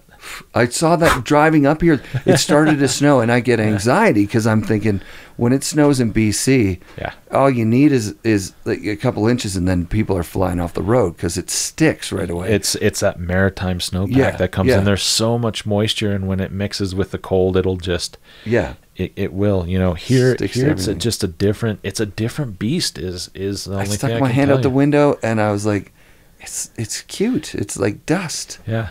It's not like, and when you get a lot of it, like feet of it, it's just a different experience. Yeah, it's got to be better than anything. It's really cool. Yeah. I rode some blower pow in Montana, Awesome. and it takes some adjusting because in like I said, that coastal snowpack, 6 inches, you're not touching the bottom. Yeah. 6 inches here, you're basically riding ice if there's ice underneath it. Yeah, you know? but it's still weirdly surfy too. You know? Yeah, you got to get to the perfect low angle stuff, and just then there's nothing better. But therein lies the other issue. You know, another issue within Colorado snowpack is we don't get all the moisture, which is, you know, and it's totally understandable. But when you think about it in kind of the big macro picture of it, you know, it's really important for Colorado to get snow, and that's what everyone's talking about right now, is because we're not getting snow right now. What is that going to do to our snowpack? Mm-hmm. Because we're at the headwaters for both the rivers that flow to the east and flow to the west. Yeah. Jeremy Jones is really, obviously, and the Protect Our Winters guys are really taking an aggressive angle on, listen, no snow, we got mass unemployment in places like Colorado. Yeah. Like, we need to make this an economic issue. But it's not just winter sports. You got to think about all the summer sports that water affects, you know, the fishing industry, you know, rafting industries, and, you know, everything that comes along with that too. And, you know, that doesn't even include water rights that comes into play as well. And that's a big thing in you know, the western United States, is especially starting in Colorado. You know, really, that's big, because you got to think about all of the water that we get still needs to make its way, you know, west to irrigate and to, you know, feed people. Yeah, when I was flying in, I mean, I don't know anything. I'm a total, like, I have no idea what I'm looking at. Sure. But there was a couple of places where it looked like it was basins that would normally be filled with water, and there was like just a little lake left. Yeah. You know what I mean? Yeah. Like as though it was a big dry lake bed. But I'm not saying I know that that's recent. That could be, it was a lake a million years ago. A friend, you probably know the name Bryce Knights. Of course I do. Yeah. You know, fucking legendary skate photographer. Yeah. You know, and skater in his own right too. Well, started as skateboarding. Yeah. You know, and I think he was pro for Schmidt Stick back in the day. He was, yeah. But, you know, he keeps documenting kind of the lakes in California and how they're just dry. You know, there are old bridges and old train tunnels that are starting to show up, and just things that people haven't seen in decades, you know. But California is always in such weird drought all the time, you know, so it's... And there's so many people. It's really scary when we're talking about this stuff. It's I know that it's a divisive topic for a lot of people. Like I've talked to several people that don't think that global warming's even a thing. Sure. That's scary. Which is funny, because global warming's been happening before humans were around. So, sure. You know, obviously humans have affected it even more. If you look at the science, mainstream science, and you know, it's going back like 60 years now. I just heard in a podcast that the Kennedy administration was like, we need to look into climate change, whenever that administration was. And they did a huge report on it. And they said it's time for action right now. And we're talking about the 60s. 1960, 59 and 60, I think. Yeah. And here we are, and there's a debate about it now. It's so weird to me, but I do understand both sides of it from the point of view of people pointing out that we've been, you know, media brainwashed. We absolutely have. Yeah. No, so that's not debatable either. Main Street media. I mean, that's a whole nother tangent. We can avoid that. I think we'll just stick with snowboarding for now. But there's the things about, you know, the sports that we love to do and what it involves when it comes to snow and water. Yep, big time. And we're at a threshold right now. We just had something called an atmospheric river in Vancouver. Yep. It washed out the bridges on Highway 1. You guys, like six of them. You guys got nuked. Nuked. Yeah. Weather nuked. Yeah. And if it would have been snow, we would have been under like 30 feet of snow or something. Yeah. Like, it was biblical rainfall. It was insane. And I think like Alaska was getting snow during like part of that as well. And it's you know, at the end of the day, it comes down to personal responsibility. It comes down to doing the best that we can with what we know and what we can do. And, you know, for me, that's, you know, I live in an area that is it's gorgeous up here. You know, we're seeing a huge influx of people in our town, and it's as someone that grew up in this place, it's a tough one to it's tough to take, you know, just seeing the amount of growth that's happening. Yeah, the lift lines in everywhere have gone insane. Yeah, like we're speaking this year, and Chad brought it up, and I didn't really realize it, but like, it's happening where I'm at too.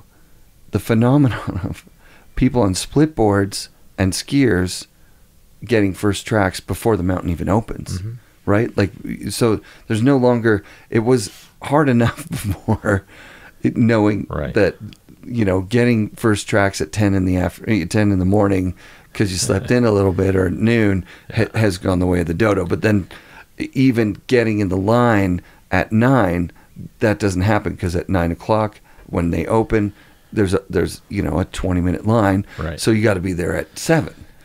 But then even being there at 7 and waiting those 2 hours to get in that line, well, that line becoming 2 hours long is incentive for people to go, hey, well, if we're here anyways, it only takes an hour to get to the top on our skis. Let's go do that. Yeah, and then you throw in kind of what COVID and all the shutdowns really inspired and spurred was just people really taking a little bit more interest in their health and becoming more involved in that, you know, outdoors. And as someone get outdoors, and as a 2-time cancer survivor, the importance of that is, and it's something that I've been talking about for, you know, a decade now. Yeah, that, you know, just your health is super important, and, you know, just spending time outside, you know, helps with the stress relief, which is huge for the rest of the body and dealing with inflammation. And then you throw exercise and that type of stress in, it compounds in every single other aspect of your life in mental health, you know? So yeah, there is another part of this that is, I think, is a good thing as well. Yeah. You know, with people hiking and, you know, obviously taking, you know, going up and getting, you know, first tracks and stuff like that. I never even really thought of it like that. I just, you know, hiking up the resort and stuff. It's just kind of early season. For us, it's early season, so there's no snow. It just I've ridden once this year so far, and I haven't been on a chairlift yet. See, perfect. Yeah, and I mean, last year by December, I probably had 20 days on a chairlift. That's an exaggeration. I had at least 10 days in November. Awesome. And then it was once the resorts were open, I went every day. Yeah. I'm doing quality over quantity this year. I've been a huge fan of quality over quantity. Mm-hmm. And it's funny because I've had a number of some of the newer kids that live in the area ask me, "Have you been riding yet? You stoked to go riding?" I'm like, "Nah, I don't really give a shit right now." Yeah, until it's good. And, because maybe it's because I'm spoiled. I mean, I've 35 years on a board now. Yeah, and I'm just particular on the stuff I like to ride. And when it comes to riding a resort, there's a certain area on Breckenridge that I like to go, and that's cool. And you want to blow it up? Where do you want to go? No, I mean, everyone knows. You go to Peak 9. Right. That's a spot. Go to Peak 9 and only ride the Beaver Run lift. There you go. You got it. Hint.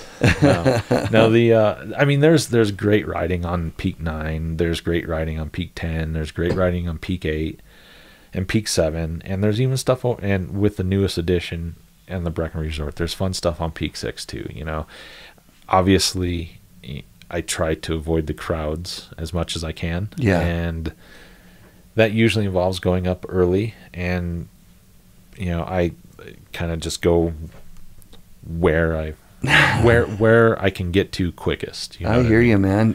Just get there early, get your runs, and get the hell out. Well, That's me too, man. I had a couple days ago, I had dinner with Chad and a friend Joe. It was Joe's 45th birthday, which was pretty cool. Right. And we were just talking about just the people that are coming into town, and we're just coming up with nicknames for them all. And we were, and Joe's a kid that grew up here in the county. He's a phenomenal golfer. And we just, we were just laughing. Breckenridge is known for its fucking the best greens on the planet, Nice. So we keep it that way. Yeah. Excellent. kind of fun little joke about it all. But I don't know, we love I love Breckenridge to death, but it's also been 45 years of me here. It's a long time. Yeah, man. Did you live in France when you were working for Solomon at all? No, I just was out there for months on end. So they'd put you up in a condo or whatever, and we would just test boards and ride. We rode all sorts of different stuff. You have your kids at that time? Was it hard to be away from the family, or there were no kids? No kids at the time. Yeah. I forget. My daughter was born in '99. She's 22. So so this is mid '90s. The decade before. Yeah. It's incredible, huh? Yeah. It's nuts. Yeah, my oldest is 24. Raina's 24, and Clean is 21. Cool. Yeah. That's great age. You're going to get that empty nest you're talking about soon. Empty nesting is a theory only. Okay. Yep. It totally doesn't really. I mean, it does eventually happen, but when parents say, "Oh, my youngest is turning 18. We're going to be empty nesters." Good luck. Yeah, totally. You are not. Yeah, I don't have any. I don't want my kids to leave. I just don't. I'm happy with the way things are. Yeah. I get to ride all the time. The kids are adults. They take care of themselves. Yeah. It's the easiest my gig has been since forever. Ever. And I'm speaking directly to Tyler Lepore. It gets easier, buddy. It gets so much easier. Oh, yeah, Tyler. Yeah, and you get your life back, and it's so much better than you remember even. Our neighbor Jason next door, he has 3 kids, and they are, they're struggling right now because they're all young. They're all under 4. Mm-hmm. And so he has a lot of time, and so they're trying to figure it out, and it's not easy. There's this they have whole three, and they have thing, three yeah. kids, Yeah. My brother has three kids. His oldest is 17, Yeah. which is great. And then there's a 9 and a 3-year-old. Yeah. Yeah. So, I mean, that's a huge spread. That's massive spread. He's set his life up to be, in permanent dad mode. Yeah. And he's amazing at it too, which is good. But he gets a bigger picture of it. And it's just, you do what you can with, with the time, because, I don't know, my girls have been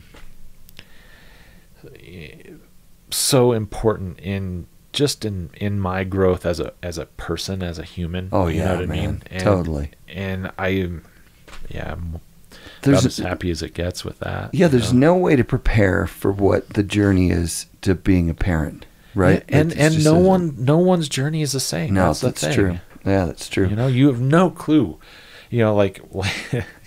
Just this, I mean, I can think of a number of different random fucking things that fucking happen with the girls, and but that's, as they get older, you can actually joke with them about these things. Oh, hell yeah. And of so course. It's, as they're adults now, it's fun because you can actually, I can go out and have a drink with them too. It's nice to be connected in that way, that you can, because a lot of people have struggle with parenting, and the kids can't wait to get out of the house, and you don't have a lot in common. Like my kids and I hang out on a regular basis. Yeah, like it's fun.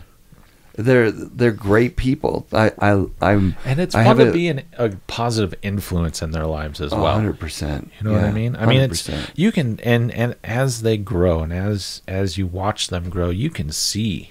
Yeah. The courses that they take, and totally. You can just kind of give them a little nudge. Hey, you might want to check this out instead. Yeah. Emmanuel Krebs was talking about, for his daughter, his most important wish is that she finds anything she's passionate about, like he was passionate about snowboarding.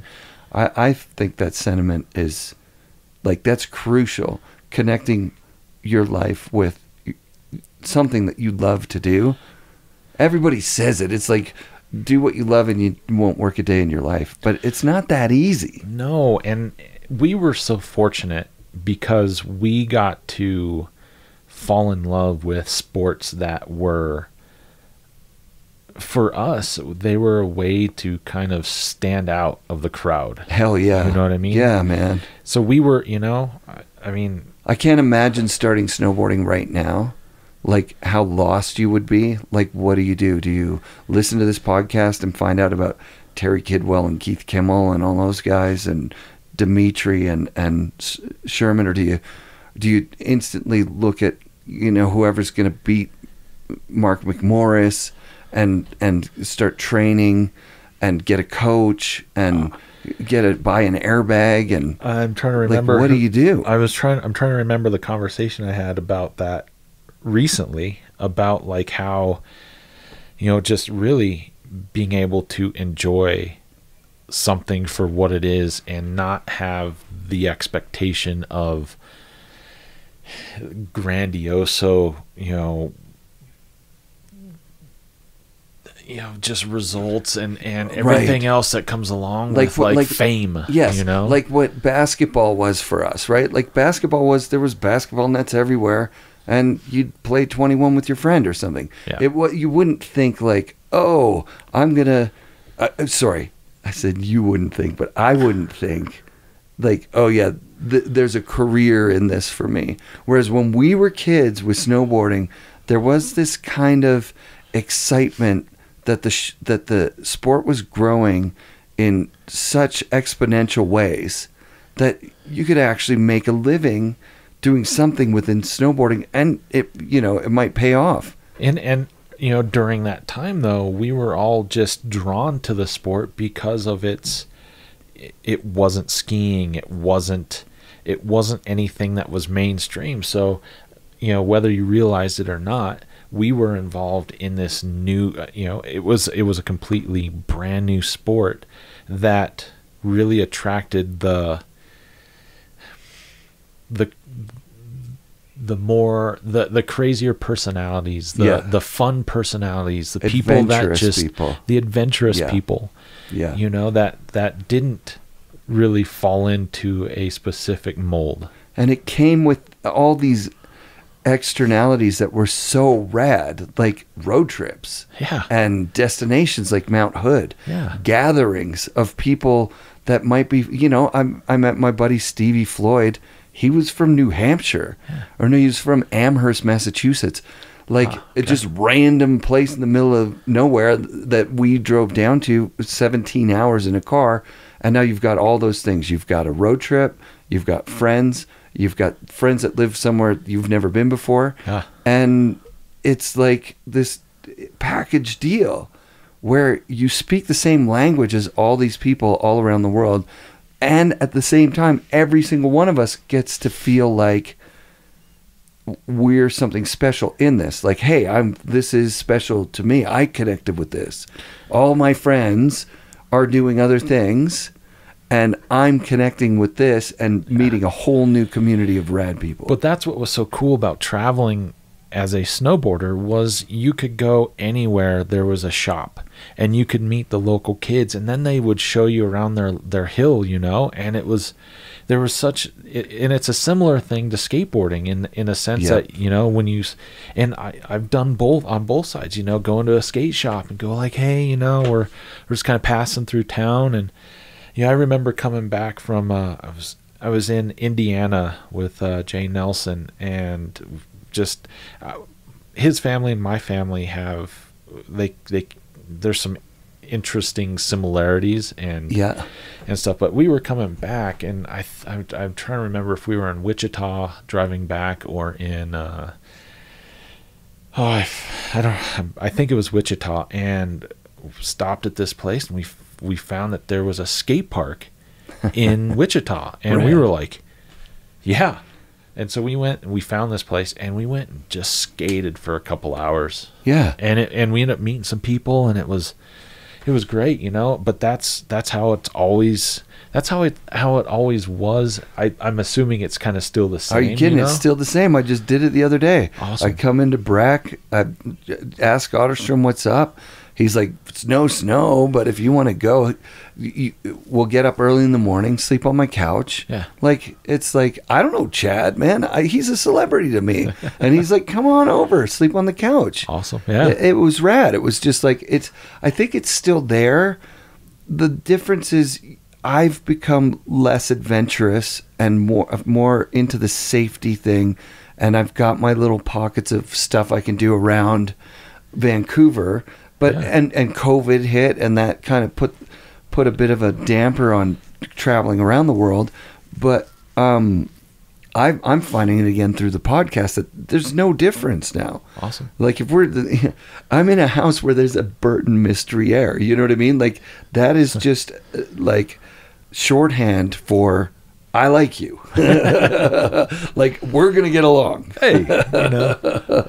Like that's a board that is. But that was the thing about has so much depth. Being involved in a sport for so long is we end up meeting people with similar interests like this, you know. Totally. And we automatically have hours of things to talk about. Totally. You know what I mean? It's really cool. And and like when we started this, I mean, you didn't really know much about me, and almost none, really. Likewise, the other way, you know? And, totally. But here we are. There's a common language going on here, and it's like awesome. I found out about your life and about your passion and about like it's rad. It's the best thing ever. This is the part of snowboarding that we would normally do on a chairlift when we were kids. Right? Like I'd bump into you, and then we'd ride up the lift. And we'd just ride together for the day. Yeah, and by the end of the day, it's like, how long are you here? Oh, I'm here for a week. All right, let's... meet us here tomorrow, too. Yeah, exactly. Or we're going or meet us somewhere else. Because you're in town, that's a special occasion. Now we're going to go check out something that takes a little more effort, but is like special to us. That's the road trip mentality and the community mentality that from that very first road trip, which was started because of a road trip. Like I went to Wendell's. Yep. met the guy at Wendell's, and then it was like, we're gonna, the next summer, it's like, you cool with us coming down there? He's like, sure. Yeah. And his whole friends and our friends, like, we just became this giant group. And because we were there, they're like, let's do these things. Let's climb up the water tower and smoke a joint on the top of the water tower, or whatever you've got when you're 16 years old to do, right? That was the whole thing about all the traveling we did. We just it's a lot of memories and stuff like that. Sounds like you got after it. Like snowboarding gave you some super good years. Snowboarding was a very influential part of my life. I was a real quiet kid, real shy and just really reserved. But the one thing that I felt like was mine was snowboarding. Like, that's what I was good at. You know what I mean? And that's just kind of the path it went for me. Like, I knew where my skills were at. That was killer. But like, communicating wise with other people was really, at an early age was a little bit difficult. And then winning nationals, that helped open a lot of shit up for me. Helped open my personality, helped open my ability to at least talk with people a little bit better. You know what I mean?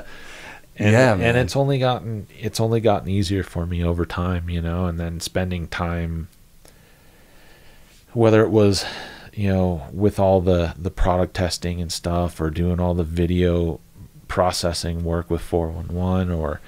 Let's talk about that. How do you get into that? What's the connection there? So it's skateboarding. Yeah, was the connection, really through my brother, Josh Friedberg, who was one of the founders of 411 back in the day, along with Chris Ortiz, skate photographer, fucking phenomenal guy. Still actually talk with him a fair amount. Steve Douglas, who was skateboarding distributor, and then I'm blanking on the gentleman from who started Element Skateboards, and then Paul Schmidt from Schmidt Stick. Unreal. And so so the five of them. Paul Schmidt was in on 411 Video Mag. Oh, yeah. Oh, that's sick. In fact, his factory in Costa Mesa, in the front of it was where 411 really had their original edit bays and everything else. So cool. Yeah, because skateboarding, snowboarding, you need a documentarian there. Yeah. That was always the way of it. And so they had been, doing skateboarding and just going at it pretty hard there. And because of skateboarding and snowboarding, like, Josh Freeberg moved from Topeka, Kansas out to Colorado and was really involved with skating at the time. And we were all, even though we were in the mountains, we were still spending a lot of time in Denver. My mom was involved with the kind of in charge of the Colorado Skateboard Association for a period of time. And cool. So she was putting on contests, and Josh was there, my brother, me. It's just, a lot of the Denver crew, Colorado Springs crew, obviously us up in Colorado. So it was all this whole thing, and we just got to know Josh over the years. And he was going to college in Golden, and then he ended up making his way out to California. He was also skating for New Deal at the time. My brother was skating for World. Yeah. So that was kind of it in a gist. And while his time in California, meeting all these guys and stuff like that, they got the idea to put together 411 Video Magazine, and that's kind of how that got going. And then after so much time, they wanted to start trying to document snowboarding as best they can. And Josh knew kind of my situation after Bonfire, Solomon, after the fallout of that. And I also got injured pretty bad too. I didn't break my hip, but I damn near did. Yeah, like bursitis, and it's hard to get that to go away. Yeah, didn't walk for 3 weeks. Yeah. Didn't ride for 4 months. That's gnarly. Yeah, I'm coming off of that. Yeah. I didn't break my hip. I jammed my leg, and but that's why I got that MRI or that CT scan or MRI. I got an MRI, which is even gnarlier. Yeah. To get for free, I'm saying, because those are expensive. Yeah. But I didn't know what was wrong with my hip. Yeah. I thought I must have cracked it or something because of the pain I was in. Yeah. And it just was not going away. That's a nasty injury, man. And mine was more like impact, and it wasn't like the leg got shoved up into my hip. It was more like impact on the side. Oof.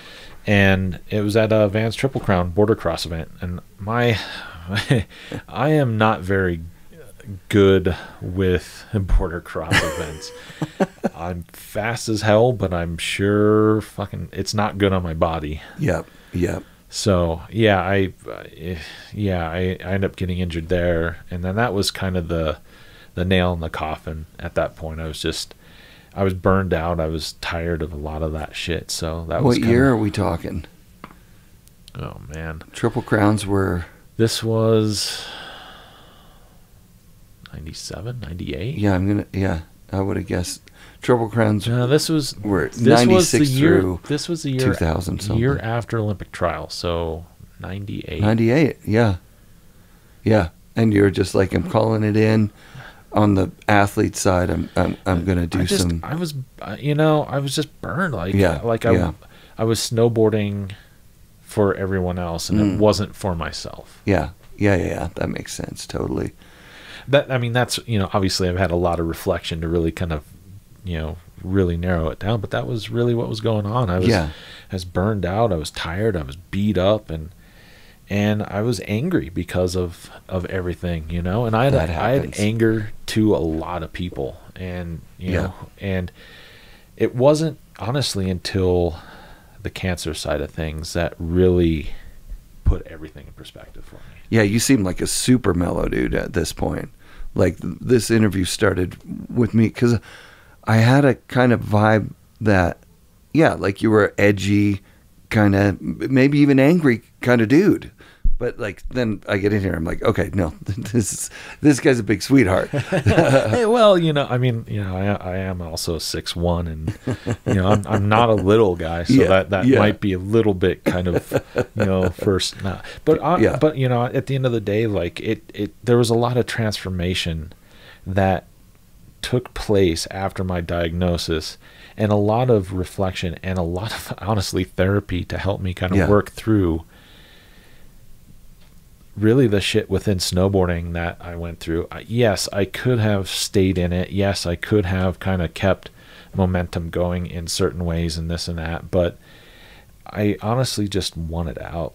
Yeah. Once it's not fun for you, like once it's not like giving you what, especially as it degrades from, this exciting thing to a job or to, it's maybe even gets repetitive or whatever. I don't want to, because I had to take a hiatus from snowboarding. Well, there was also a change in what we were trying to do. We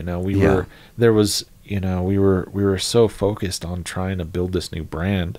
Yeah. And then it just, I gotta also say, I made mistakes in here. There was things that I didn't exactly follow through because I was too young to really realize the errors of my ways. Yeah. Whether that was contractual or bad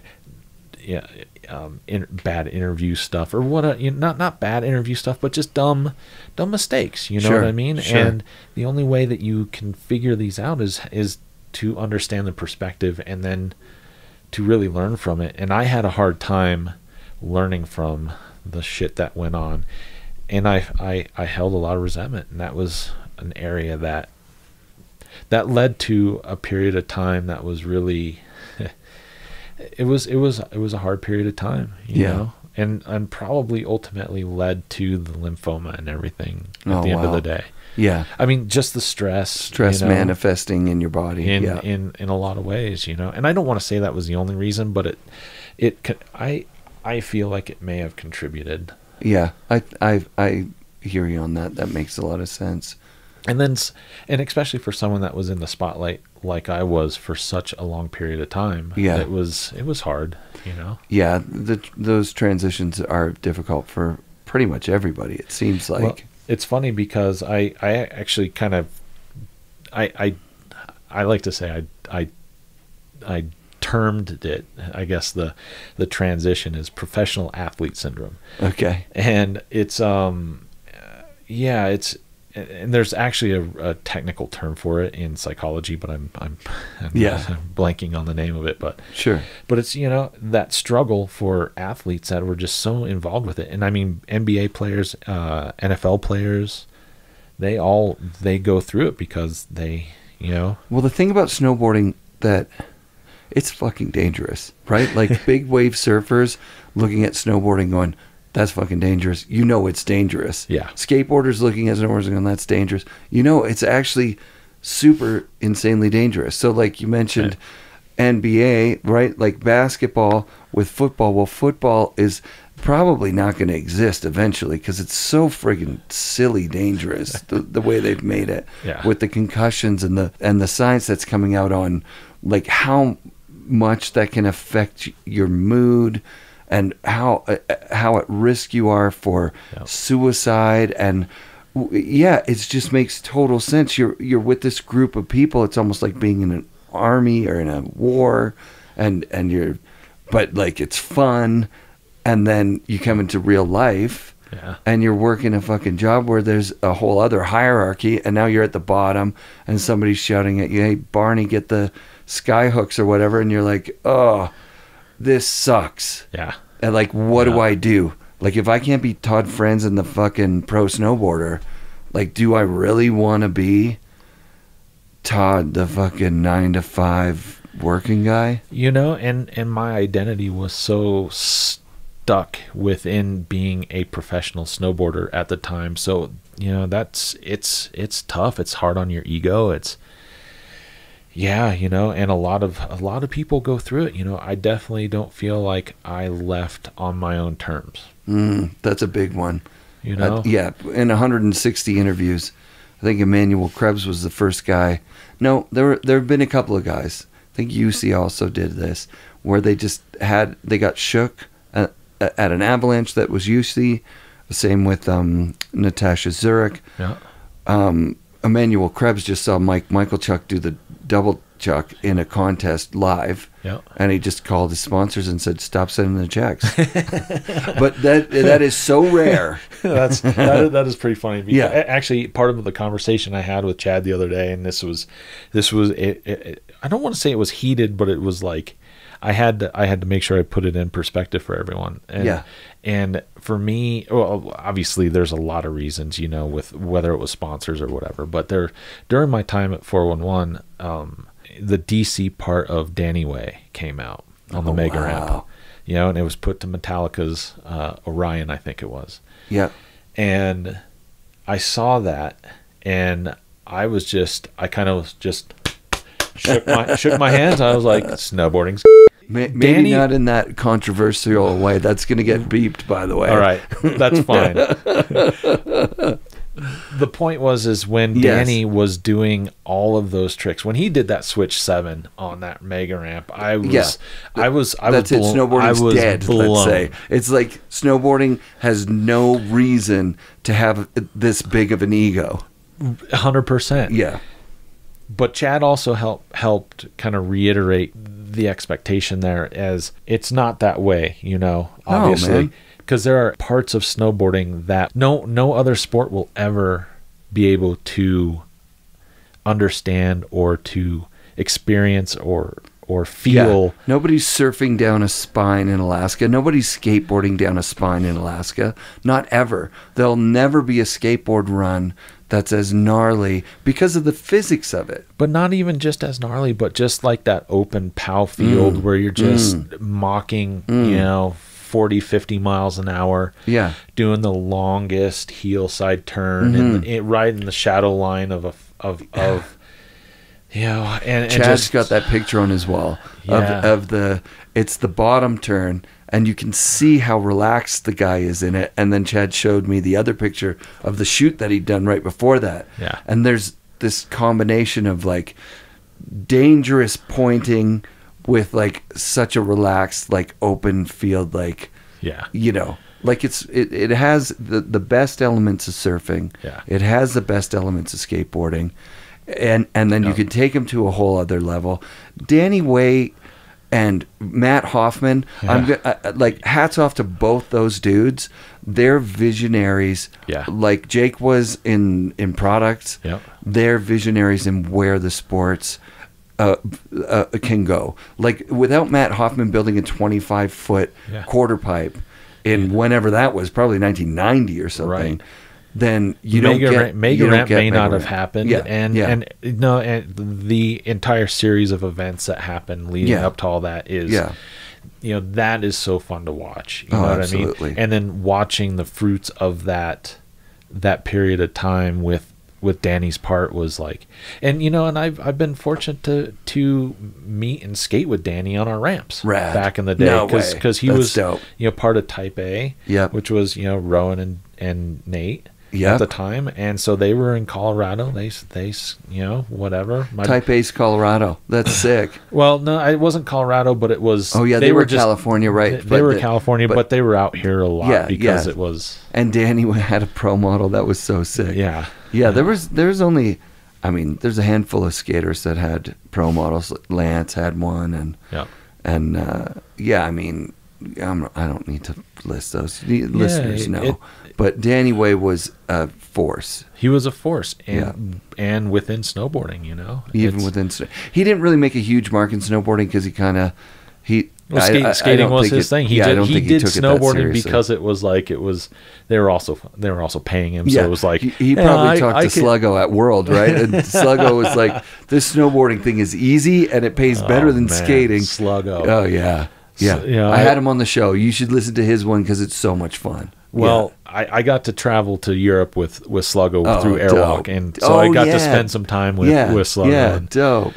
Some time in Switzerland, which was really cool. Yeah, when he was on Division 23. Well, I think he was on Division at the time, but it was an Airwalk trip that we were out there with. So Tim Schwartz was out there. Rad. It was Sluggo and then Kevin Young as well. Oh. So it was the three of us. Canadian royalty right there. Man, it was. So is Sluggo. Love you, Sluggo. But come on, Kevin Young. Oh yeah. Like watching that guy ride live. Well, you have Canadian skate, legend, and Canadian snowboard legend. Exactly. So I was in good. I was in good company for sure. Yeah, that would have been an all-time trip. Kevin's just so smooth and so. I'm trying to have him on the show again so we can try and find some common ground between the very strong conspiracy theorist guys, and I guess I'm a lefty, but I don't even know what that means. I'm like a science guy. Let's get working on social issues, and he's like, let's stop the Queen from eating babies and setting up the Catholic Church to rape people, which hey, look, there's truth in what he's talking about. I want to find the common ground so that we can talk about it, because I think the divide on those crazy issues can make it so that people won't talk. But Kevin Young, my respect for that guy is so deep that I don't even care if he believes that he's an alien.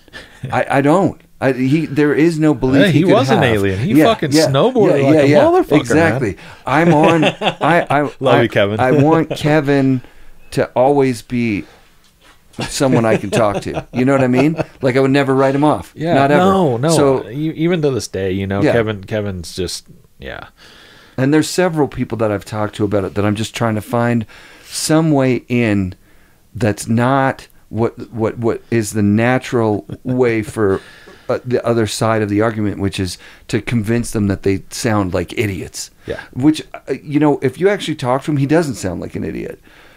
I mean, he sounds like someone to me personally that has beliefs that are fantastic. But I can't argue with him and say like, hey, look, if this adrenochrome thing is real, then why don't we just get some and use it to defeat them? Like, why wouldn't we have the supernatural powers? All we have to do is find somebody whose kids don't matter and then scare them and get the adrenochrome out of the scared kids. And then we could, kill the people that are scaring the good kids. Right. It's like, look, it's a difficult thing to have friends that have beliefs that aren't the same beliefs as you, but it's not hard to snowboard with those guys. It's not that hard to be, it's absolutely okay to have completely different beliefs and to have completely different opinions, right? Right. And to be able to talk about it. I guarantee you we have different opinions about stuff and different beliefs and stuff like that. But at the end of the day, to have, a civil discourse and just to have a little bit of respect that, like, maybe each person's experience in their lives has led them to their beliefs of this, know, and you cannot deny their experiences, and that is really what it is. At the end of the day. If I'm on the wrong side of this, I'm a total asshole. You know what I mean? If children are being harmed, and what Kevin and his people that he's, his belief system is affiliated with are keeping children from being harmed, I'm on their side. Like, I support you guys 100%. That's what it comes down to. And I get into these little nuanced things with friends because I'm testing the waters with, like, how do we communicate across this divide? And what's the Delta variant now? It's the Omicron or something. Yeah. So the Omicron variant the word can be remixed into media control. All the letters fit. But then I just used it. You can also say the same with Delta and with the regular one too. Okay, but this is the best part of it, is that I just Googled what the other, like some other ones, I can remember them. Moonlit cedar. That's another, you can do the Omicron or almond. Erotic almond. Have you seen the or clarinet doom? That's a good one. Maybe it's clarinet doom. Maybe everybody's gonna be playing clarinet so loud that we're all gonna die. Who knows? Right. No one knows a thing. You know. I think a good kind of parody of it all is the new South Park show. Have you seen that? I haven't, but I know that they do a really good job. They hit it out of the park. They are able to joke, because like when you kind of, again, take kind of the macro picture of what is going on with this coronavirus, because I have pretty strong feelings about the coronavirus, especially because of what I went through within the hospital and everything else, and during my transplant. With the vaccine, whether you like it or not, and I have family members, not in our household per se, that they're scared of the vaccine because obviously there are people that don't feel like it is tested enough and it was rushed through and all this. That's probably right too, actually. Hey. Those are good arguments. 100%. Yeah. 100%. But it doesn't change my feeling about them. You know what I mean? Yeah. I honestly see it as like it's going to be like the flu. Yeah. Moving forward. That's what this new variant probably is already, is what I'm starting to hear. I don't want to spread misinformation. I don't know anything. So don't get your information about coronavirus from the FnRad Snowboard podcast, please. or from Todd Franzen. This is just two guys chewing the fat about what's going on in our world. Yeah, totally. I got both vaccines because I wanted to travel. Sure. I thought this is great. And then someone pointed out, "Oh, well, you can still get sick." And I was like, "What? Come again?" Well, that's not the way that works. Here's the thing: it's like supposedly you can still carry it and you can still whatever, but it lessens the effects of what could happen. Absolutely. But people being afraid of a virus is that's common sense. Sure. You should be afraid of a deadly virus. Yeah. And if you overreact as a world, which that's my opinion, I think there was a bit of an overreaction. Yeah. That's kind of acceptable. I've overreacted when my kids are in danger. Well, yeah, it happens. And if you think about, you go back in history, just in the last like 2 years, right? From when it kind of came out, no one knew anything, right? So yeah, we go into lockdowns. No one knows anything. We don't. Nothing is known about this. Right, You know what I mean? So of course there's fear. There's people are scared. Just what if it was another Spanish flu? Right. Right. There's a lot of what ifs. Yeah, And then remember as that we start feeling. learning more about it, Yep. It becomes easier to kind of tolerate and to handle. Yep. Here's the bitch of it, though.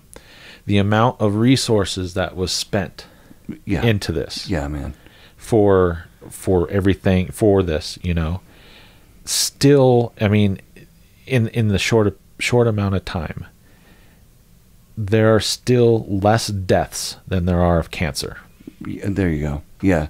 Yeah. It comes in number 3 behind cancer and heart disease. Heart disease being 1, cancer number 2. Yeah, see, I'm such a lefty guy. I had the same outrage feeling, and it was about the environment. Like, marched in this climate walk with 10,000 people in Vancouver. The Prime Minister joins in these walks.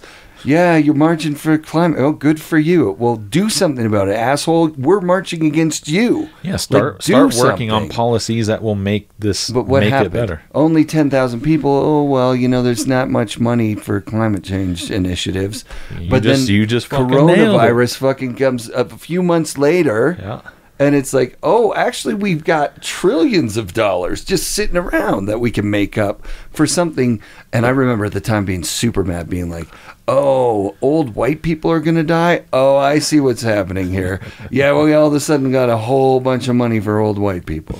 Yeah, there's, the difficulty of what this has brought to the table on all aspects, whether it's all the social issues or financial issues, is really the disparity between.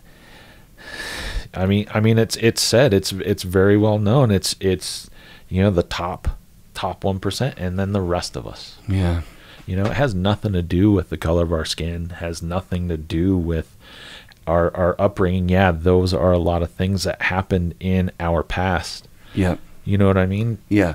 But that has nothing to do with it now. It's only being fed to us as a way to continue dividing us in order for the top 1% to continue. Well, this is an interesting conversation, and we're getting into it from exactly what we're talking about. When I knew as soon as you said we're going to be on the other sides of some of these things. Yeah, I mean, I feel a real connection to my own experience, one person's experience in a racist system.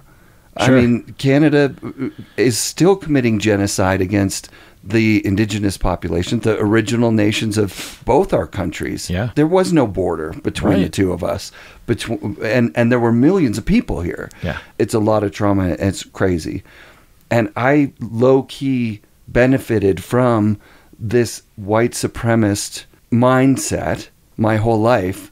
And I was blind to the struggle of people that were right next to me in my classrooms, in like Russell in our peer group. Mm-hmm. Like, he had a different experience when he came to 100%. Breckenridge than the rest of the ride team, let's say. 100%. But we were so, like, I was taught by the exact same school system that created the residential school system.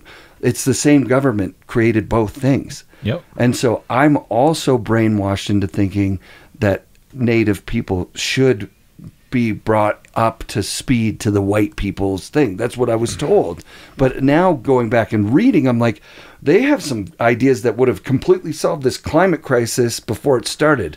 Like, instead of having rights, you have responsibilities. If my parents had told me I had responsibilities my whole life, instead of pushing me to know my rights and to strive for what's rightfully mine, I would be a different person. And I feel like I want to do whatever I can do to help even the playing field a little bit or make it better than it's been. That being said, there's a very strong argument for, like, so the Facebook algorithm being tuned for division. Yeah. Which is, I believe, I'm guessing that's your side of what this is. I'm not going to fight those facts. No. No. I don't think there's any difference from the moment I walked in here till now, even if we have beliefs on the other side of a wide chasm. Yeah, but at the end of the day, our views might be even just a little bit off of each other. But I think our goals and our way of wanting to present our ideas are similar. You know what I mean? We know that there's been issues in our past that has led us to where we're at today. You know what I mean? But we cannot forget about what we have tried to accomplish and the people that have come before to get to a place to where we're at. We're not there yet. We have a long way to go. Yeah. And, there's the best way that I know how is coming back to just that personal responsibility, Absolutely. And treating everyone with love and respect. Right. And it doesn't matter to me, which is who it is, you know what I mean? Yes, absolutely. At the end of the day, to overcome a lot of the bullshit that we are fed, whether it's through the media or through social media, or the hate that comes from all these different areas. The divide, because it's happening on purpose. It's happening on purpose. And it's very well documented. You know what I mean? Oh yeah, yeah. And at the end of the day, we have to continue just to show love. Yeah. And to show that respect to one another. I agree with you on that 100%. And I agree with everything you just said. I think we are on the same page. I think there's an outrage machine that is out there trying to get someone like yourself, someone like me to write off the other side. Oh yeah. Right? 100%. When Nico posted something, and I don't want to misquote him, let's just say it was offensive in a way that it got me even. And I'm I consider myself an acquaintance, you know? I think he's an amazing snowboarder and a great person. And I found myself feeling fuck that guy. That's not good. That's not good. That's not cool. I had an experience on the chairlift with Dave Hatchett where I had just had the best time with this guy that I'd ever had. 2 days of snowboarding with Dave Hatchett. Are you kidding me? Awesome. Yeah. And then he says, but you got to admit, Trump's getting shit done. And I went, oh no, I'm supposed to not like you now. Well, how can I? Right. I'm supposed to. Right. But I can't not like you.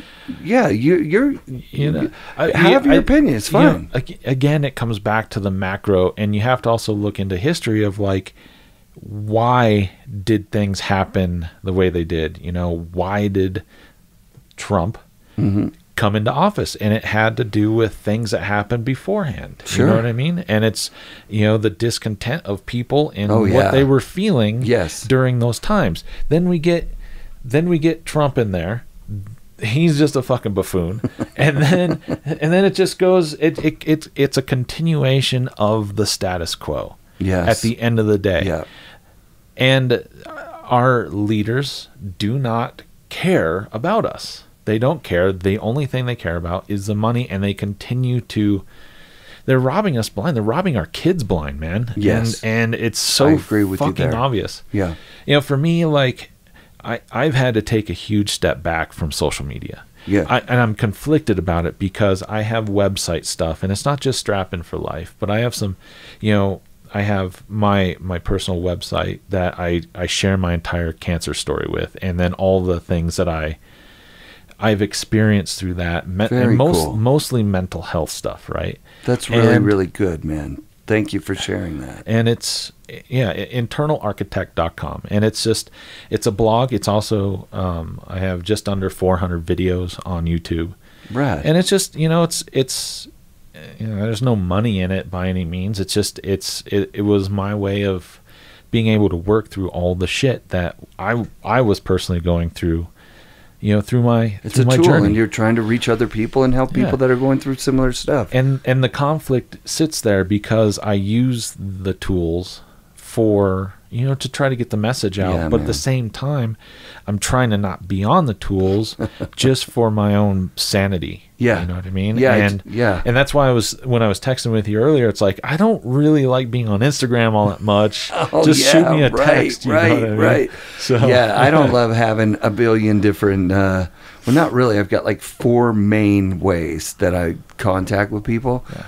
And yeah, it's a bitch to have even a couple of times checking the messages from you, I just get sucked in, and then you're going, what was I doing again? Oh yeah, I completely removed Facebook, the app, from my phone. Good for you, man. Dude, but I get these goddamn texts from them like every fucking day, like you have 10 people. Oh, you're like, and then, fuck off, Instagram. It's great because you could be friends with Kurt Wastel. Yeah, you could be friends with Luisa Paquera, who's my sister-in-law.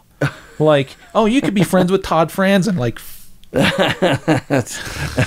it just goes to show just how, and now they're like, to change the whole subject off of the fucking bullshit that they were doing. Now they're rebranding themselves. Yeah, metaverse, and it's just like, it's God, dude. Metaverse is, it's just a ploy to make you feel better about the fact you're on your phone 6 hours a day. Like I do this every time we talk about this shit. I'll out myself 100%. Every time. This is my phone time for today, and it's always 8 hours and 36 minutes. 8 hours of my day, a full work shift with an unpaid break.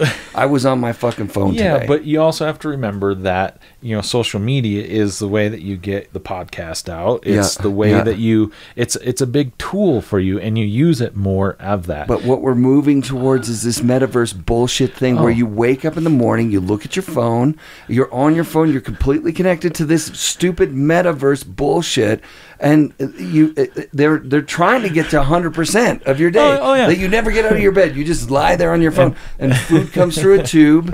And fuck that. And how about fucking Zuckerberg fucking with his Oculus? He wants you fucking so locked in. Dude. It's like, no, fuck you. No, we got to say no. And the best way to say no is to get outside, go snowboarding. 100%. That's my favorite way to do it. But I just call myself out. 8 hours 36 minutes. That's a long ass motherfucker on a phone.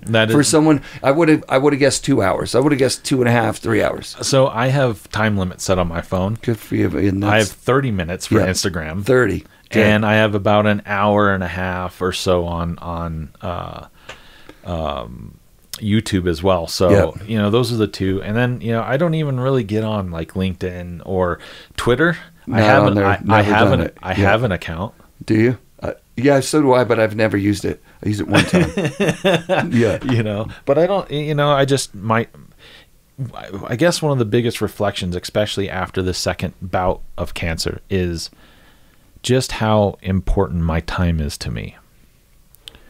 My free time. Like, I really don't watch a lot of TV. I do occasionally sit down with my wife and watch a couple shows that we have always been interested in. Yeah. Other than that, I don't like watching TV. I am aware of the amount of time I'm spending on my phone. And I'm just, like earlier today, like I got out for about an hour and a half bike ride today. Sick. Just pedaling around Frisco, around the peninsula today, and I'm doing the things that I need to make myself, one, stronger, and two, just feel better and deal with that stress. You know, try to keep those cortisol levels a little lower. Yeah, man, that's sick. It's hard, it's hard in this day and age because we are so sucked into our fucking devices. The connection. I mean, there are positive things, and hopefully one day we'll get to the point where our phones and the technology that we use enhance our lives. You know what I mean? And they do in some ways. Like, I'm connected to you because of this thing. Totally. But how the fuck is it possible that everybody's on their phone all the time and they're in the lineups at the resorts in the way of going snowboarding? Well, I mean, too many people. That's the thing is when you get in the lines and you're waiting, say you have a 10-minute lift line, you're just on your fucking phone. And hey, I'm not gonna lie, we're up there trying to get clips in the grocery store too, on your fucking phone. Yeah. 100%. Just in the restaurant 100%. On the phone. Like it's so absurd. Yeah, seeing people in like I was talking earlier, being connected with my kids, seeing, like, I took my daughter out for ramen and it was so good. But to be on our phones would be sacrilegious. It's like a dad and his daughter out at a restaurant. Totally. And right beside us were like a mom and her daughter, it looked like, and just scrolling. Both of them just scrolling. Yeah, because they get that fucking dopamine hit. And it's such a minor amount, but it's so addictive, and they just... Yes. Dopamine Nation. I don't know who wrote that, but that's a book I'm getting for Christmas, and it's all about this whole shit. This is how we got here. Yeah. And I don't know how we're going to get out, but... I'm blanking on the movie name, but there's a really good... The Social Dilemma. Yeah.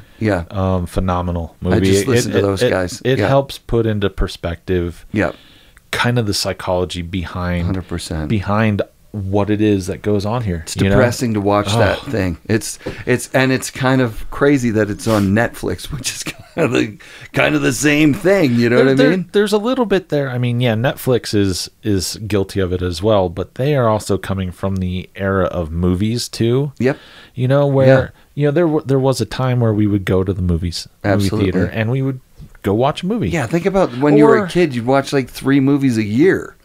Yeah, except if there were a snowboard movie, you were just stuck in front of it all day long. yeah, that's how we opened it, right? Like, at the shop, you'd see, it slowly became this thing where media was all around and all pervasive, and was, affecting the way we talked and we dressed, and it was a fight for our attention. Yeah, that's what it is.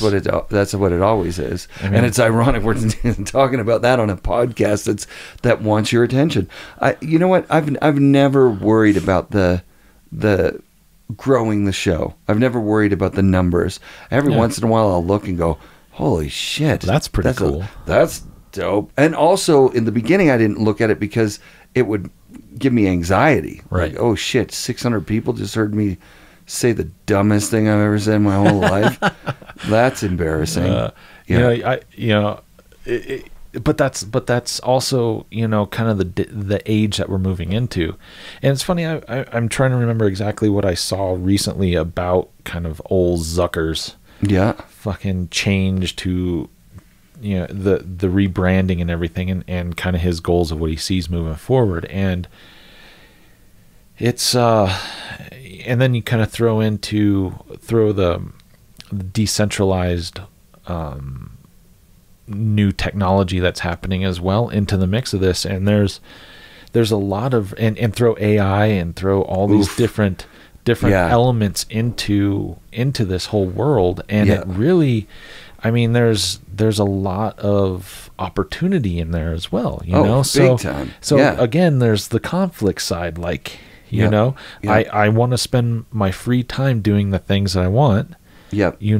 How can I also kind of benefit a little bit from that so that I have the free time, so that I'm not working? That's what it's going to be. Like, can't you feel that in your heart? Like, we aren't going to accept this to the point where we're killing each other, where we hate half the people in the world. We have to hold companies to make my life better. Like, if me being on my phone is keeping me from connecting with my family, that's a significant failure of this technology. 100%. If it's making me want to kill somebody, that is a significant failure of this fucking technology. If I'm losing friends, that's a significant failure of this technology. We need this thing to work for us, not us to work for it. Right. And that's where we're headed with these, because with the AI being on, I think they're on the 3rd round of, like AI developing AI. Mm-hmm.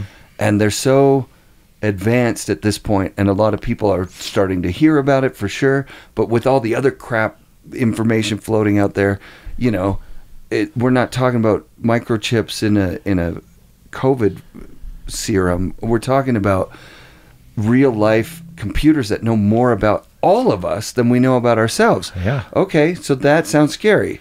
But if they know more, then they could help us more. Right. Like, hey, buddy, my phone should be like, hey, buddy, you really want to eat that hamburger? Because that's not good for you. Well, and it's time to go to bed. And put me down. That's the measure, is when your phone just shuts off and goes, fuck you, dude. You're just about to, you wrote the rudest thing that you've ever said in your life to somebody that you like. Yeah. I'm not letting you send that, and you're on a timeout for like 2 days. Yeah. Go out in the woods. You're not going to hear from anybody. Go do something outside. You're cut for a while. You're cut. Fuck God, you. If it was only that easy. Yeah. God, that would be great, because that would actually be phenomenal. But there's too fucking much money in it all, Yes. and the greed side of it, Big time. Yeah, you just have to, part of everything that I've been through up to this point and I talk about cancer a lot. I like talking about it, I like talking about snowboarding. I like talking about mountain biking. I like talking about these things because it helps me just kind of work through potential, problems that I see, not only for myself, but for future, people in the future as well, Yeah. So it's a simple, for me, it's kind of a simple thing that there's a limitation to how much I want to consume. Mm-hmm. Absolutely. You know what I mean? But at the same time, I need to be involved with it a little bit. I use a little bit of a copywriting AI program that helps me kind of work through writer's block a little bit as well. Cool. And it's phenomenal. Send me the link, dude. I'm writing a book right now. Yeah. I need that. I'm all stuck up. It is really, really cool. And cool. You still have to kind of help guide it. Of course. You know what I mean? Yeah. So at the end of the day, it's all your ideas, but they help. It's like being able to help enunciate the things that are going on in your head is all it is. And it's like editing. Like, I'll edit a bunch of this out to make us both sound better. Oh, I appreciate it. And by all means, hit that beat button as many. That's going to be a fun one. I'd fucking love that, man. I loved it too because it was so natural. And I mean, I talk with people in a demographic where our language was that. And I don't, it doesn't even bother me. It's just, I know that the cancel culture is out there. Yeah. It does. Okay, I don't want to say it doesn't bother me. Like what Terrier said, for example, it's a funny joke. He made it's a bad English, but he made a joke that the structure is sound. The problem is there's people on the side of the joke that are going to be hurt by that joke, right? So then being hurt by a joke is fucking, it's not necessary anymore. Be funny writing something fucking funny. Don't write something that's like trashing on anybody. Right. Yeah. Who puts it into really good perspective is Dave Chappelle. Absolutely. Who I'm on a boycott Chappelle right now because he's fucking out. My buddy's son is trans and a trans activist. Yep.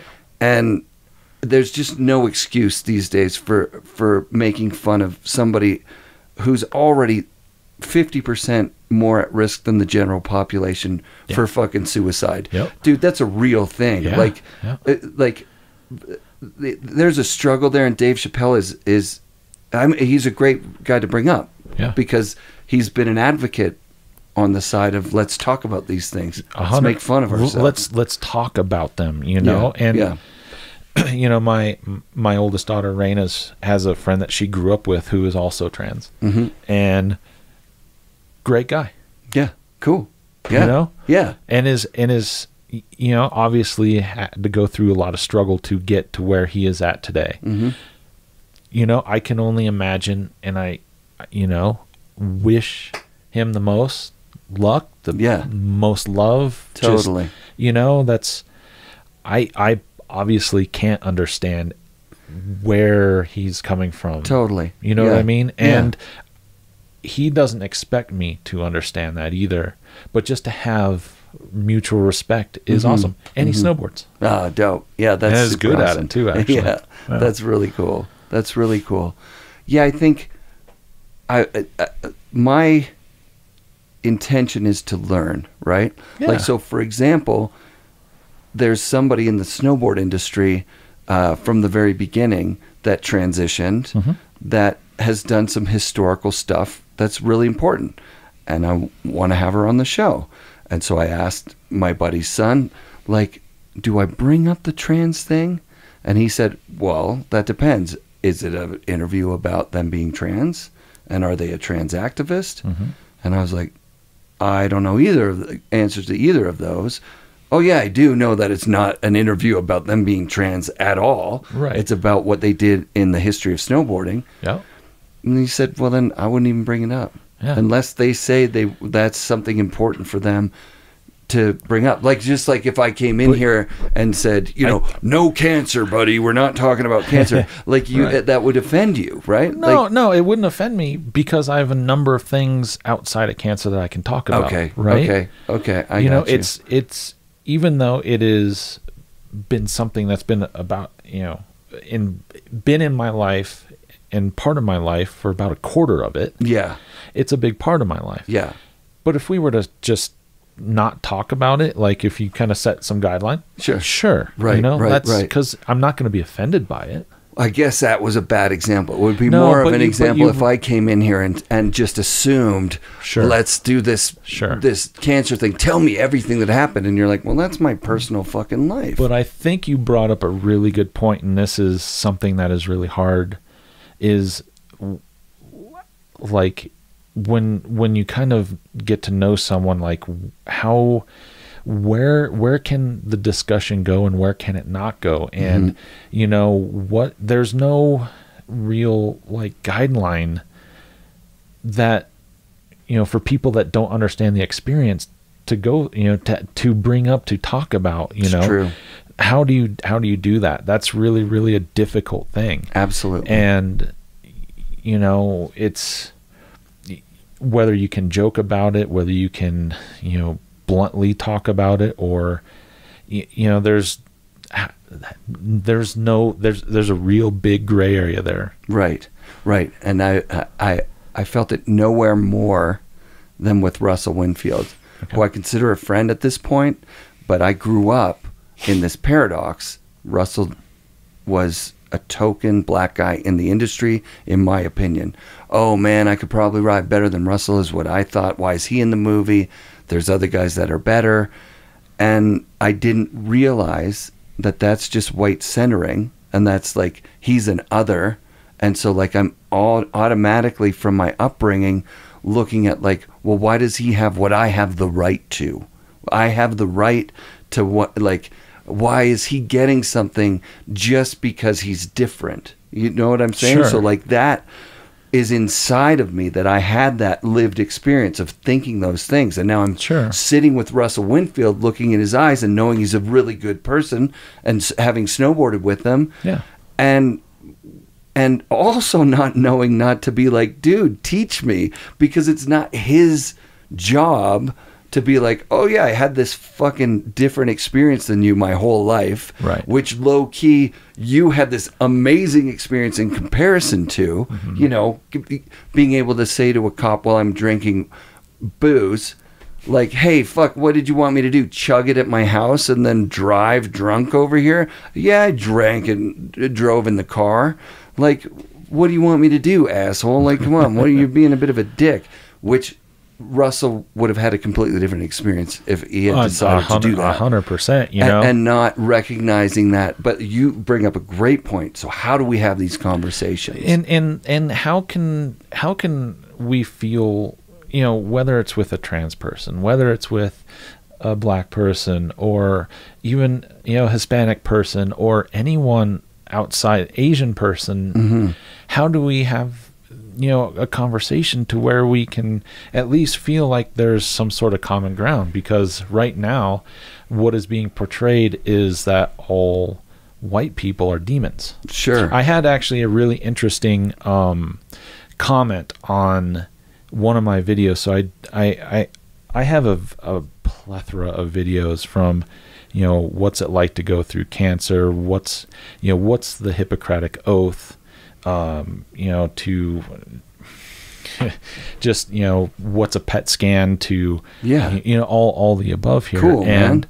And it's really kind of a strange thing that there's this, for the Hippocratic Oath, like, thou shalt do no harm is the essence of of what that means. It goes into a much deeper wording, and it's actually the UN has kind of taken over what the Hippocratic Oath means and whatnot. But someone left the most hateful comment, basically saying that I'm the white devil, that I am basically fuck you and all your fucking family and all this shit. And it was like, I took a screenshot of it because I was like, wow. Apparently you have a lot of hate in your fucking head right now, because that's fucked up. Yeah, totally. And be flattered. They think that your platform has a big enough viewership that they can get their message out on your back. There's something really, really simple that I'd like to bring up here, and really, really important, that I'm still on my very first step of trying to figure out how to have those conversations we were talking about. I'm just going to cut in here to give props to the person whose knowledge I'm sharing here. Layla F. Sad wrote the book Me and White Supremacy, and I strongly recommend buying it and reading it. Layla articulates many of the major hurdles to becoming a better friend, ally, advocate, etc., and it's informed my opinion, which is always transforming and learning and growing. Me and White Supremacy by Layla F. Sad.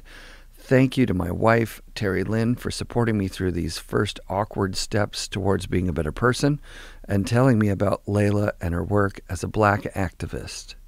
And you just gave a really, really good example, because you are an other in that you're a cancer survivor. So you, to someone who's never had cancer, can answer some questions. It doesn't mean you want to, but because of your nature, you've become an advocate and a spokesperson and someone that people can approach to ask some questions.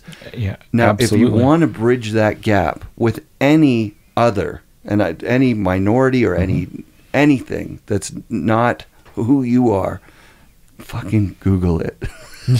Google is Google it. I mean, Google is an amazing resource. Just really put in what your intentions are. Yeah. How do I speak with a Black person? I'm white. Google that shit and you'll get resources out the yin yang. And the top resource, well, you got to watch out for the first two because they're going to be ads. Yeah. The top one is the one that's worked for the most people. That's the beauty of Google. Yeah. So Google it. It's the easiest way to do it. If you're going to be in a situation where you're feeling a little bit uncomfortable and you want to be fucking cool and not weird, right? Fucking Google it. You know, and I think another thing is, a lot of it comes down to intention, right? Mm-hmm. It comes down to,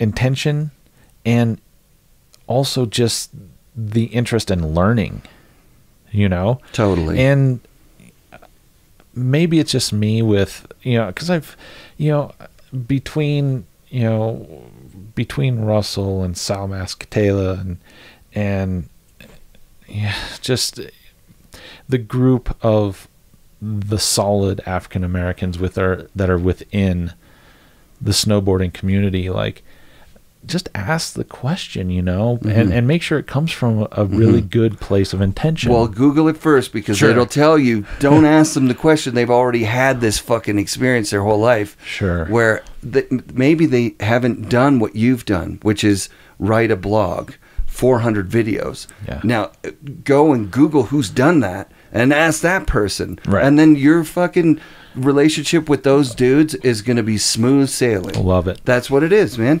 And I'm not preaching this shit. I'm just trying to learn it. I'm on that first step. And the first step is the intention that you're talking about. Learn about it. So Damon Morris, sorry, buddy. Yeah, I was totally chemo brained right there. I was like, yeah, I love that. Oh that is such a good. That is a great place to end it, I think, because we've done. How long does it say on there? It's got to be a couple hours. Almost 3 hours. Almost 3 hours. It has been an absolute pleasure to meet you, Todd Franzen, and thank you for inspiring me in snowboarding. Seeing you in the magazines made a difference in my life, and you're welcome. And it's always fun to and even though we may not have talked a lot about snowboarding stuff, we got into some deeper conversation, and that to me is such that means so much more in so many ways. Sure. You know? And so I so much appreciate you having me on and just, you know, being able to make this work, because this is really cool, man. Well, thank you, man. Like I really feel like that was a fun conversation, and we touched on a lot of amazing shit, dude. Awesome. You know, it's cool to talk about, especially in our interesting current environment right now. So yeah. And if maybe one person out there that's listened and then was like mad that we're starting to talk about this stuff, got one idea that they're like, you know what?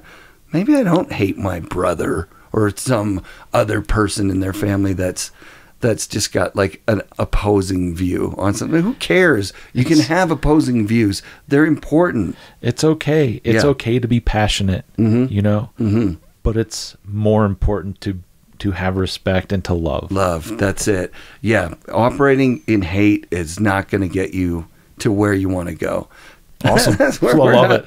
I love it. Great to meet you, man. Fuck yeah, man. Awesome. Beep. FnRad shoutouts this week to Todd Franzen and his family for inviting me into their home. You can support his nonprofit by going to strapinforlife.org and hitting that donate button to contribute to this rad project. And be sure to come back next week for another episode of the FnRad Snowboard Podcast, presented by Vans and brought to you by SIA Productions.